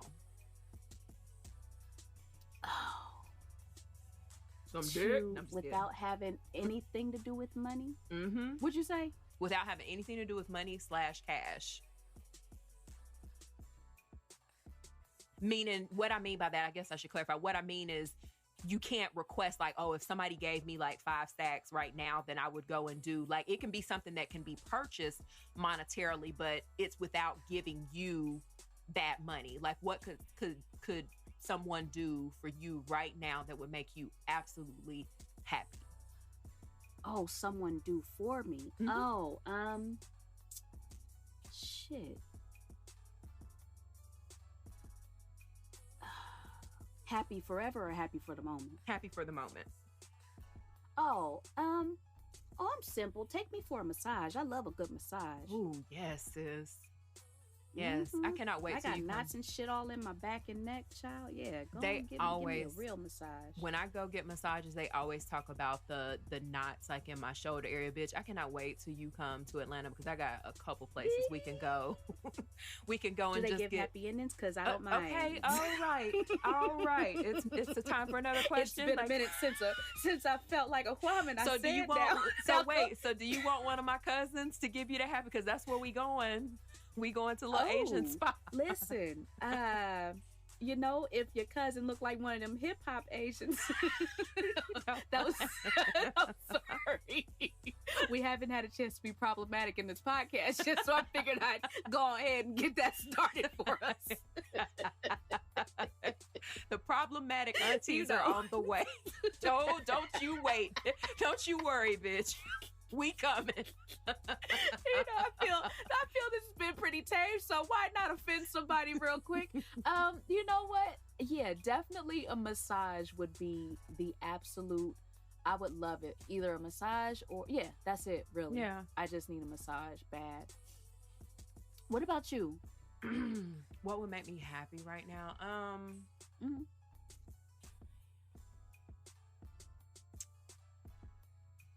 You know, as whack as it might sound, like just a hug, like a really good. Oh, look at it, ladies and gentlemen! Come on now, the softer side of Gia. I just want to hug y'all. That's it. Let me wipe my fake hug tear. Let me wipe it. But I just love a good old solid ass like.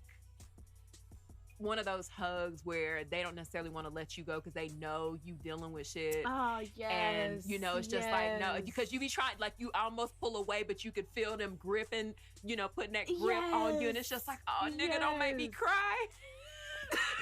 Don't make these tears start flowing, you little bitch. You gotta say stuff to get the emotion out. You don't you make me cry, you little motherfucker. Yes. So yeah, I could definitely do. I love hugs as is, and I'm not going through anything right now. Like nothing is, you know, crazy in my life, but I can always use like a good, you know, just come lay in these titties, hug, you know. Okay. Yes. So I feel you. Flip the nipple a little bit with tongue, just a little bit. You always got to go too far. Yeah, we went from a nice, beautiful moment to hear you go with the fuck shit. My word. God damn. Okay, switching gears.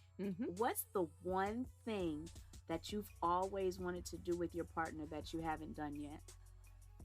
Like it could be an activity, somewhere to go, whatever.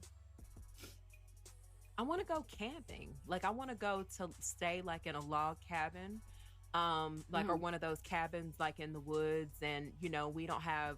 I mean, a TV can be there, but I don't want it to be something that we spend time using. Like I want us to go to the cabin and play cards, and you know, maybe listen to some music, and we cook for each other, and.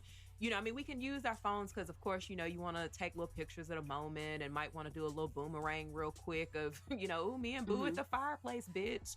You know, so so I wouldn't mind going, like camping. I think that shit would be fun as fuck. Like, I've Okay. never done that. Like I've always even wanted to do it with some girlfriends. Like, just not a lot because I can't deal with all these niggas at one time. Because, Yeah. but maybe get like two Humans or three. humaning, I cannot. Girl, listen, I'm gonna take like two or three. Because even when we was talking about, little birthday shenanigans, I was like, listen, it's only gonna be about one or two of y'all coming because I can't deal with a plethora. I can't deal with a Yeah, group of child, you. I get But that. so, what about you? Like, what's something you would want to do with your milk? Oh, so listen, this has been even since like back when I was with like my longest relationship, I would say this out loud. And yet here I am, almost 40 years old. Not one of these men have done this yet. I want to go in a hot air balloon. Like I'm one of them. I love grand gestures. And Mm. I want one day to be surprised with, baby, I got something for you. I want us to do something today. And he just plans like this romantic drive to wherever the fuck the hot air balloon and shit goes down. I want us Mm-hmm. to drive out there and I want to see, surprise. I planned a fucking hot air balloon ride for us. Bitch, that would bring me to fucking tear. I would probably ruin the mood with my tears. But Mm-hmm. I want to go on a hot air balloon ride so bad because it just, even though I'm pseudo scared of heights a little bit, Mm-hmm. but I want to do it so bad because it's just, what better way to see the city and to see like the sights other than being up in the air. Like I love airplanes for that reason. Like I could stare out the window while we still have like a view of the city and shit that we're flying over. I could stare out through the whole trip if we're close enough to land or whatever. But it's like, man, I love it. I love the peacefulness of it. I love being, I think that's what it is. It brings me peace, Mm-hmm. being kind of in the elements and away from people and cars and just sound and noise and shit. So See, it's just something. Go ahead. no, I'm sorry. I didn't mean to cut you off. I'm sorry. I was just saying it's just something that either with the hot air balloon, like I would definitely want to experience that with my loved one because I feel like that would be when I am most at peace and I want to experience that time, that moment of peace with him and kind of just take in each other at that moment. And it's like, ugh, I've said it in every relationship that I've been in. And nobody's ever done this. it. Oh, baby, That not a one. and see, and that goes to that speaks to listening. Like, see that have you taken the love languages test? Yeah. Okay, so that to me speaks to love language because that is considered, in my opinion, an act of service, and it's also receiving. It's a mix of acts of service and receiving gifts because if I tell you, like, we start dating and like 3 weeks into us dating, you ask me something and I say, hey, I wouldn't mind going on a hot air balloon ride. If you come, like, you might not come the next week and do it, but let's just say on our 1 year anniversary, you decide to take Oh, me on that. To me, yes. that you're gonna get like some good ass pussy when we get off that goddamn balloon, bitch. Because I'm Absolutely. gonna remember that I'm gonna love the fact that you remembered something that I told you that was so minor at the very beginning of our. When I tell you, I would throw it back. Like, even though the hot air balloon thing isn't mine, I'm just using it as an example. I'm gonna just throw some really good shit at you because, nigga, like, that's a turn on. That's a huge turn Yes. on. Huge. Like just this, and acts of service and gifts are my two love languages. And it's like my whole fucking, like I said, I'd probably just fall out and start crying on the spot because of that reason. You listen to something that I maybe mentioned in one of our random conversations, and you planned it out and you actually followed through, and that to me is worth everything. Like, I wanted to do the act in itself, yes, but the fact that you listened and you remembered it and you followed through with the planning of it is everything. Like, I remember for one of my exes, he it was whatever conversation that we were having, I think on TV, he saw something. He was like, oh, it'd probably be cool to be in a helicopter or whatever. And it was just something small that he said. For his 25th birthday, and this goes back to show you how long ago this was.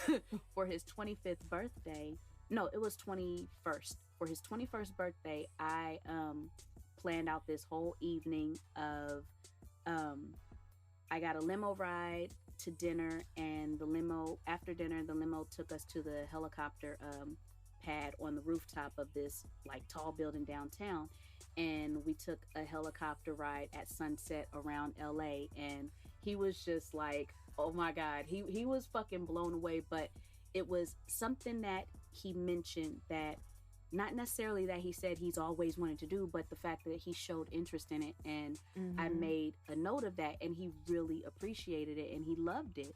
And it's like, I want people to put that same effort forth in a relationship with me. You know what I mean? Right. Yeah, that, I mean, listening is a big deal to me. Like both, you know, it's one of my pet peeves, people who don't listen. Like, so, you know, I just feel like if you gave enough of a damn about me to know that there was something that I had interest in, and you know, made it your business to make that happen for me. Like, I just think that's dope as fuck. Like I said, you afterwards, like I'm definitely going to thank you in front of, you know, whoever you did it in front of. But afterwards, just know when we get home, you can't drop trout, nigga. Get that Gatorade popping. Cause you about to get it. You about to get it, bitch. You about to get fucked, nigga. So I just need you to know. That's it. I need you to know you're gonna get fucked, okay, buddy? Absolutely. You're gonna get fucked. Take this. I don't know why they wouldn't, like, why wouldn't you take advantage of that? Right. Like, you're about to receive one of the best sessions we've had to date. Why wouldn't you want to make that happen for yourself? Like why don't you want better for you, nigga? Oh, underachieving ass bitch. Exactly. Okay, so is it my turn or is it your turn? It's your turn. Okay, do you eat ass? Listen, it's funny you mention that. So, I haven't eaten any butt. This whole butt conversation is within my, like, and I mean extreme recent years. So, number one, I haven't been in a relationship where I've even felt inclined to eat any man's tail, because after a shower incident, I was like, oh no, I see what y'all got in store for me, and I'm good. I'm fucking good. So I haven't been even curious. I don't want to be around it. Like, right. We gonna have some nice dick sucking, but I'm staying to the front, boo. So I don't want to say too much to even give any clues or anything, but it's like in my later years, I was dating this guy, and it's like the whole butt universe opened up to me, and I was actually open to the fact that, why not? I might be willing to try it one day, because he was so clean, and that may be the Virgo in me, because we like a nice clean everything. We like everything really clean, tidy in its place. And he was everything with the cleanliness down there. And I was like, well, shit, one day I'm gonna do it.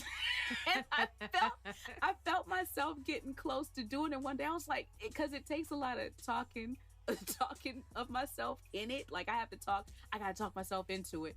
So I be hyping myself in my mind, like, just do it, you right there, you do it. But lick that gooch, bitch. It would never get to the booty hole. So I've never done it, but I damn sure thought about it, like, in my later years. Yeah. Okay. What about you? I have eaten ass. See, bitch, you know what? This is why you trash, because I was ready to move the fuck on. I was not getting ready to go there. Some questions ain't going to boomerang. Some are. Listen, I'll just say that I have done it before. I'm not, even with my bad experience that I had with it, I'm not opposed to doing it again. Okay. Yeah, I'm not opposed to doing it. Like, I don't see that there's anything wrong. Now, I don't want you to position yourself awkwardly to get your ass ate, meaning you're not about to bend over in my face, bitch. You're not about to bend over in my face, for one. Two, I really don't want you grabbing your legs and holding them back. Oh God, no! I see. We talked about dick shrinkage and what makes our dick soft. That right there, I gotta go. Hold your legs back. Hold your legs back and watch what's gonna happen, nigga. You wanna hold your legs back, bitch? That's exactly, you do that. I got something for you in my drawer, though. Like, this bitch always threatening to peg somebody. I wonder if that's problematic. I'm pretty sure the listeners will let us know. Man. I don't want to read those emails. Hi, Drea and Jia. Love the show. However, don't you think that you're being a little peg phobic by Is that a thing? Because everything has a phobic now. So I'm pretty sure there are going to be some moments we get read for. But listen, you hold your legs back, then I'm going to assume that you want that long, strong pink, and I'm going to give it to you. Oh God. Oh my God, I can't. Oh my goodness, my cheeks. Oh shit. Oh God, you ain't shit. Wait, oh no, wait, that was right? my question. So I ain't shit. Never mind. I ain't shit. I ain't shit. Okay, what are three adjectives that best describe your vagine? Oh my God. That's a good one, huh? What? Wait a minute. Fellas, come on, get closer to the mic. She about to tell you what's about to go down. Okay, goddamn. Okay, well, I guess one, isn't small considered an adjective because it describes, like, yes. Ain't that what the fuck an adjective is? Describe the something shit? Yes. Okay, so I'm gonna go with small because, like, a lot of people, and this is the deal. Okay, so I'm thick, you know, I have the hips and the butt and things like that, and so, you know, with my past stuff though. And for those of you who don't know, I worked in the adult industry. I'm just going to go ahead and put it out there. Probably have to say it every episode so nobody will feel like they're telling me. God damn. But yeah, so like people are always so surprised that my pussy is so small. Like they're always just like, "Oh wow, like whoa, like you're tiny." It's like, "Oh, you know, that's the only thing that's benefiting from keto right now." It's like, so I would say it's small. Oh, goddamn. I would say, shit. That's like, bitch. I don't know. Okay. You can't come up with 3 adjectives off the fly. I mean, it could be so much. I can't. It's so much. It's so everything. I can't. I mean, it's just 3. That's it. It's lonely. Is that a word? Is that an adjective? Good day. So we got small, lonely, and it's magnificent, bitch. Like it's just small, it's just, lonely, and magnificent. Poor baby. Somebody get her vagina friend because clearly this motherfucker needs a buddy. Listen, I cannot. We already done told them about their uncles and they brothers that can come through. So we did. Listen, I'm receptive. Okay, so my question to you is, since you named 3, it's funny, I have a thing here. So what are your top 3 pet peeves? About humanity? Just anything, just whatever you want, anything you want it to be on. Your top 3, I can't stand when the fuck, fill it in. One thing, and this surprisingly has happened 4 times this past month. I cannot stand when people reach out to me to be their entertainment. And what I mean by that, or not even just entertainment, but just reach out to me to complain to me why I haven't reached out to them to see how they're doing. Baby, hello. How come I haven't heard from you? Where you been? I haven't heard from you in so and so weeks or Your months phone, or bro? whatever. Baby, hello. How you doing? Clearly, my phone is the only one that calls out. Right. Because what people use me for, and I've noticed this over the years.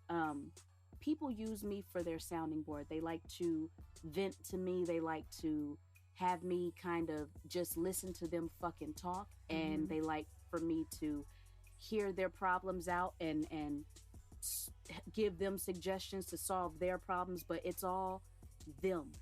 It's never me. I've known people for years, Gia, and they don't know what my middle name is. They don't know where my mom is at. They don't know anything about me except what I've put out on YouTube videos or what they assume I feel because I've posted a meme. But there's people that have known me for years that don't know shit about me because why? Because they're always talking about to themselves. me, and they're always talking at me about themselves. Yes, absolutely. So this has come up over the past month at the very minimum. It's possibly more, but I know off the top of my head 4 times people have reached out to me. How come I haven't heard from you? What's going on? Where you been? I'm bored. What's up? Bitch, don't fucking call me to be your entertainment of any type of way. Please don't. Yeah. I don't have it for you. That's definitely one huge pet peeve. Number 2 is I don't like negativity. Like, I tend to look at myself as sort of a positive light in people's lives. I like to look at myself like that. Whether I am or not, bitch, we not gonna confirm nor deny. You are. I definitely think you are. Thank you. Bitch. But I tend to look at I tend to look at myself.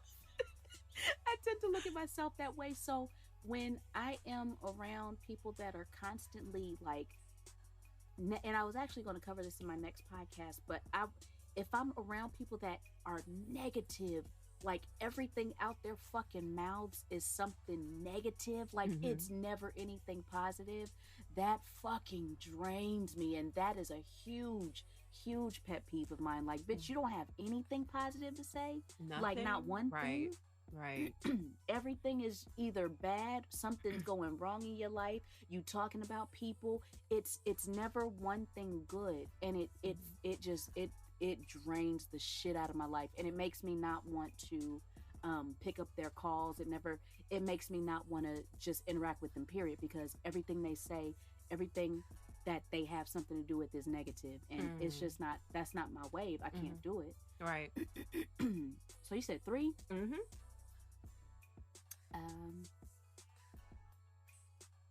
When motherfuckers say no to me. No. Ain't it simple? Like, cause I don't like it. I don't like being told no. And I don't know why. I don't know where that started, but I just don't like being told no, because I feel like I give motherfuckers the world. So how dare you tell me no when I don't ask for shit to begin with, but when I do, you better break your motherfucking back to give it to me. How dare you? Right. So yeah, I don't like being told no. Right. Okay. Okay. Well, that puts something, and this is something that we need to talk about, like, kind of offline, but that puts something in my head, like, nothing bad obviously, but it just it kind of just your number 2 just kind of I think that it just speaks to the type of person you are in general. But it's something we'll talk, sis. We'll talk. Okay. We'll talk. Okay, we'll talk. All right. So, what is the cruelest thing you've ever done to a friend, if you've ever done anything cruel that you would consider cruel? Oh God. Shit. Okay. So this was a while ago. Like, Oh God. I hate to even say this out loud because I've never said this. But let's keep in mind a couple of things. I was in my early 20s when this happened, and I was just, trying to be like a little asshole, but I slept with somebody that she was sleeping with. And out of spite, what'd she do to you? She was just her. I didn't really have a reason. I didn't have a real reason. God damn, I feel bad even thinking about it because to this day she doesn't know. Unless he's, they still talk and she told. But it was just, I didn't have any reason to do it. I remember she had a little kickback or whatever. Oh, you are a horrible person, bitch. You're a horrible person. But at the, he came to the kickback or whatever, and I was like, God damn, bitch, that's you for real? So y'all serious? Or, just, God damn. And so I feel bad. But he found me on, I want to say it was Black Planet. I want to say it was Black Planet. And, he added me and everything, and we talked every now and then. And he ended up hitting me up at one point and saying that he was going to be at this bowling alley that was near where I happened to live at the time. And he, invited me to the bowling alley. And I was like, that's public. I don't think that'll be a good idea. But when you get ready to leave, you can. Yes, bitch, with the setup. But when you get ready to leave, you can come over if you want, and I already knew. When he was like, all right, bet, I'll call you whenever I'm about to leave. And oh shit. Let me move on to the next question. Your turn. Your turn. Shit. Okay. I've legit, that was my first time telling that story. And that, I felt so bad. Don't get me wrong, the dick was amazing. But listen, it was just forbidden. That's why you like motherfuckers getting caught. It was just as good as she said it was. That's the shitty part. How dare you? It was just as good as she said it was. That bitch didn't lie. God damn. I never told that story because I'm so anti sleeping with people's nigga. I'm so anti that shit. I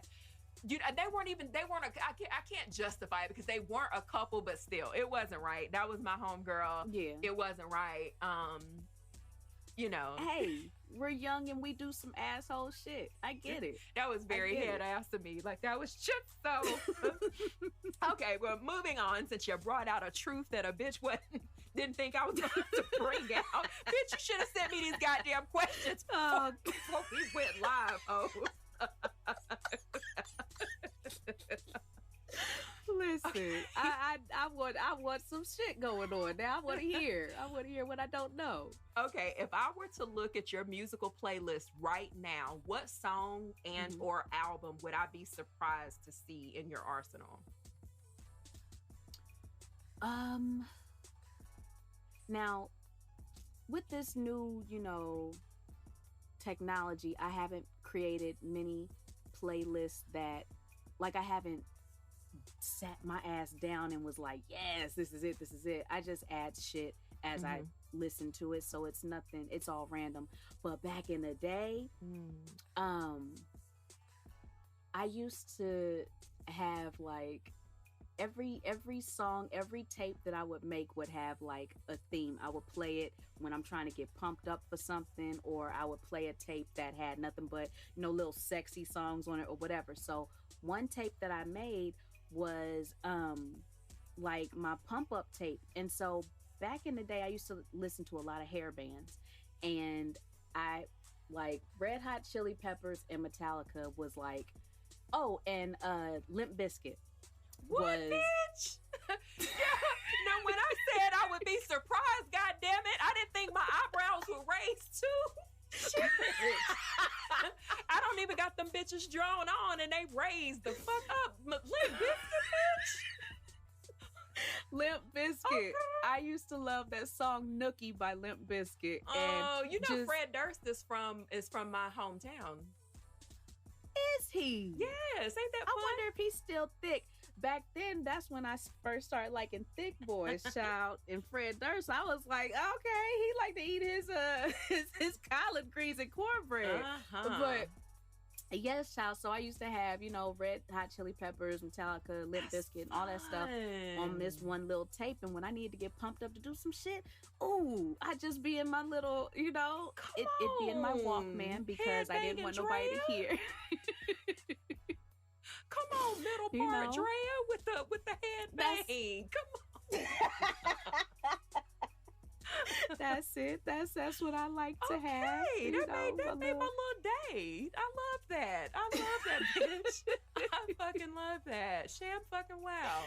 I love that.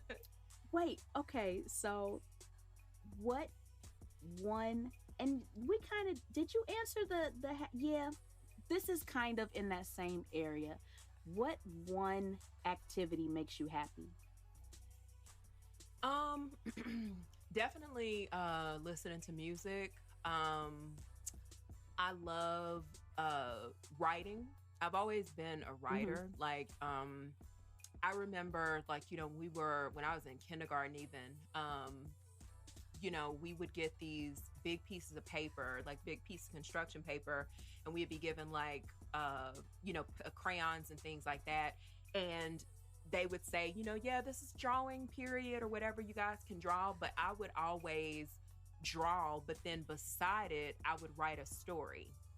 Like every picture would have like come a story. on, young Terry McMillan. Listen, come on, getting my right on. And so I've always had like an affinity for writing and, kind of telling stories. Almost to the point of like, when I was in school, like my teachers would always comment that, I wouldn't be surprised if she grew up to be like, a writer or some type of film producer because, this is what she does. Like she just, so I like to write, listen to music, makes me happy. I love one of my favorite activities right now, and it's still in listening to music, but I love to get in my tub and like put what is it? Bubble bath. I like to take a bubble bath, but I turn off the lights and I'll turn on like my salt lamp and like a candle or two. And I just lay there. Like I just, I listen to music. I don't have a particular playlist, like whatever comes on, like I just let it come on. And I just listen. Like I love vibing at, like music is everything to me. Like I have a heavy affinity for the 90s and the fashion, the groups, the music, like everything about the 90s, hairstyles, everything about the 90s was the shit. And so anything related to like the 90s, bitch, you know what we should do? We should throw a fucking 90s theme party. Like a friend of my had 90s theme party, bitch. They not ready for that. Bitch, I would get my life. I would fucking get my life with my waterfalls and my shag in the back, bitch. Bitch, I got my windbreaker outfit, like that make the sheep noise when you walk. Yes. And the freeze curl ponytails, bitch. Girl, I'm telling you, the 90s were they were lit. So and that's pretty music. Like music can change my mood. Music has the ability to either make me really reminiscent on something that I don't really want to think about, and so I might have to change something. But for the most part, I usually have very, very good memories attached to music. And then when I don't, I just tune them out. Like I just completely, for a long time, I couldn't listen to Bruno Mars. That's What I Like. Like that's one of my favorite songs, but I couldn't listen to it because, well, I'm not going to get into that, but I just couldn't. But now, bitch, please, jumped in the Cadillac, bitch, let's put some miles on it. Like I'm all in it. Like I love it. That is one jazzy Puerto Rican. Is he Puerto Rican? I think he's like Puerto Rican and I want to say some type of Asian, I think. Or Hawaiian. Well, that's all right. Yeah, he's something, not just he's reeking jazzy. I like him. He had to grow on me though. I will say that much. Because I wasn't always no goddamn Bruno Mars fan. He has an amazing voice. Like, I really, really, really dig that nigga's voice. Like, he's pretty dope. Okay, so name And I only have like 2 questions left.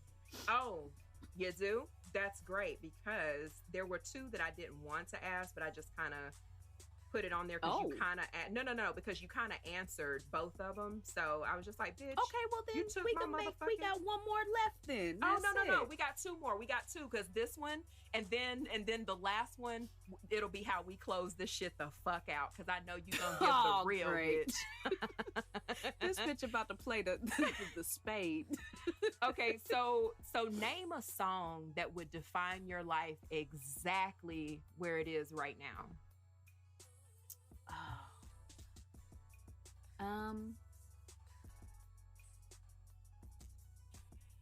Of course it's going to be a Jill Scott song, because bitch, Jill Scott is my everything, but I got to figure out which one.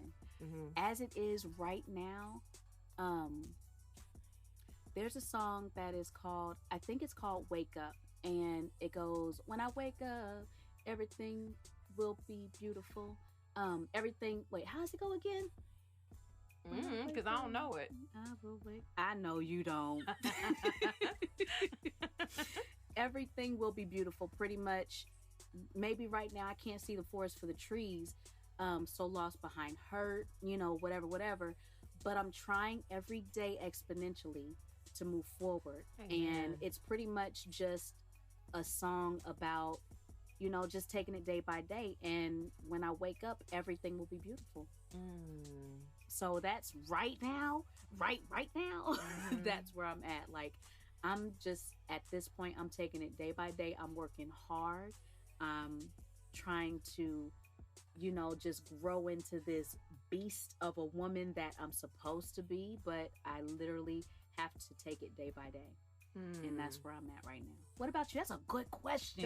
That girl. Ooh. That made me feel away. Like I'm like, I feel like this is, I felt like church for like a minute. Like I did. Like I was just like, you know what? We gon' yes. And so I guess my song would be like along a similar vein. One of my favorite Kirk Franklin songs is a song called Imagine Me from the Hero album. And he just he basically is kind of along the same lines of what you're saying. He says, they say in the song, imagine me loving what I see when the mirror looks at me, because I imagine me, meaning you see yourself where, like, you see everywhere that you can go and everything that you can be. And you just have so much trust and so much faith in God to deliver it and to provide you. Yes. Girl, I got chills when I said that. You know what I'm saying? Because I've been through like so much in my life. Like I've been homeless before, I've gone through lots of childhood trauma. Like I've gone through, like many of us have, relationship trauma and things like that. But the one thing that I know, if I don't know anything else, the one thing that I know for sure is that God has always brought me out of it. Ooh, and girl, like even in times when I'm like right in the throes of some bullshit, and I'm saying, God, what the hell are you up there doing? Are you knitting, my nigga? Like, are you making a quilt for some damn body, and you just gonna get to me when the fuck you feel like it? Like, the bitch is flailing down here, and I need you to pay the fuck attention. I'm in the water and I'm drowning, like I'm flailing my arms and everything, and you not moving. But the one thing that keeps me going and keeps me focused is the fact that even when I've been in the throes of something negative, I have always been saved by God, like every single time. And that is what allows me to continue being faithful, even in times when I don't feel like it. It's what motivates me to just keep going, like even when shit is not looking the best that it can look. I have a very, very strong trust that God is going to take care of me. Like I just don't worry as much as I used to, because I know that God is, he's petty as fuck. Sometimes he can be slow about getting around to things, but he is so faithful. And so Imagine Me just kind of reminds me of that, and then also on that same song, same album, Hello Fear. I think no, wait a minute, that wasn't on the Hero album. I think that was on it was the Hello Fear album. But whatever, either way, that song Hello Fear, it just reminds me, just to keep going. Like, stop being fearful of things, take the leap. Kind of like this podcast, what we did, we took that leap. Yes, yes. Oh, honey, come on. Y'all go ahead and clap. Go give it up for Jia today. How she brought that home just like an auntie would, because you wasn't expecting. Let me tell you, in your talk with your auntie, you wasn't expecting her to take you to church, but she always do. She gonna work in, have you been to church lately? She gonna work that into the conversation because you coming to her for some ratchet advice, but she gonna give you that little nudge that you need to take your ass back into church. See, it's like I know I just passed this blunt to your ass, but I'm still gonna ask, did you go to church last week? Like, I know we both high than a motherfucker, but nigga, we not that high. Did you go to church last week, little bitch? Did you? That's the auntie that I am. In between blunt hits, I'm gonna ask you about your fucking church going, and if you give me the wrong answer, just be prepared for this lecture I'm about to give you. Be prepared for this high to quickly leave. Please prepare for this high to quickly. Oh, so your ass ain't been to church none this month. We done completed a whole fucking month, and you ain't been one time. Call your mama in here, because I'm sick of your shit. Give me my blunt back, nigga. I'm not about to bless you with no trees and you ain't even thanking God. What the fuck is wrong with you? Oh, it has been an absolute, first off, eye-opening experience. Thank you for sharing and being so open and willing to share with us, not only myself, but with everybody listening. I appreciate it, because I got to learn a little bit about you, bitch, that I didn't know. I know, and it was so fun. It was so fun getting to learn about you, and then also laughing as we always do, because we know how to make everything into a party, because we them aunties that know how to do that. So we hope that you guys enjoyed this episode where you get a chance to, again, get to know who we are and what we're all about. So the next episode, we'll get into a little bit of fuck shit that you know us for. Some of you that know us for. Hopefully, we have a lot of people that don't know anything about us that are just now getting to know us, and you enjoy the fuckery that we've supplied thus far. But next week, we'll get into a topic, and hopefully, you guys can give us your take on the topic, because like every week moving forward, we will be asking you guys your opinion on said topic that we're going to be talking about that week, and we can kind of get into it from there. So, Jia, do you have any closing words? See, you do this to me. You do this, and then you get upset. You get upset when I deliver the fuck shit. Because didn't you call me spicy? No. I know I did. Okay. But we got, I gotta be disappointed in you at the end of this. Listen. So, do you have any closing just words for the people? Don't fuck your homegirls, nigga, okay? Just don't fuck your homegirls, nigga. Hey, that's sound advice, though. Don't, while you're bullshitting, don't go on a podcast and tell your homegirl that her husband. Oh, see? And you trash too. You was sitting up there. I forgot about that quick, bitch. You okay. She ain't my homegirl. I just know of her. She aight. Your husband fingers are on fire. You know what? And on that note, you guys, we will see you next week. Bye, you guys.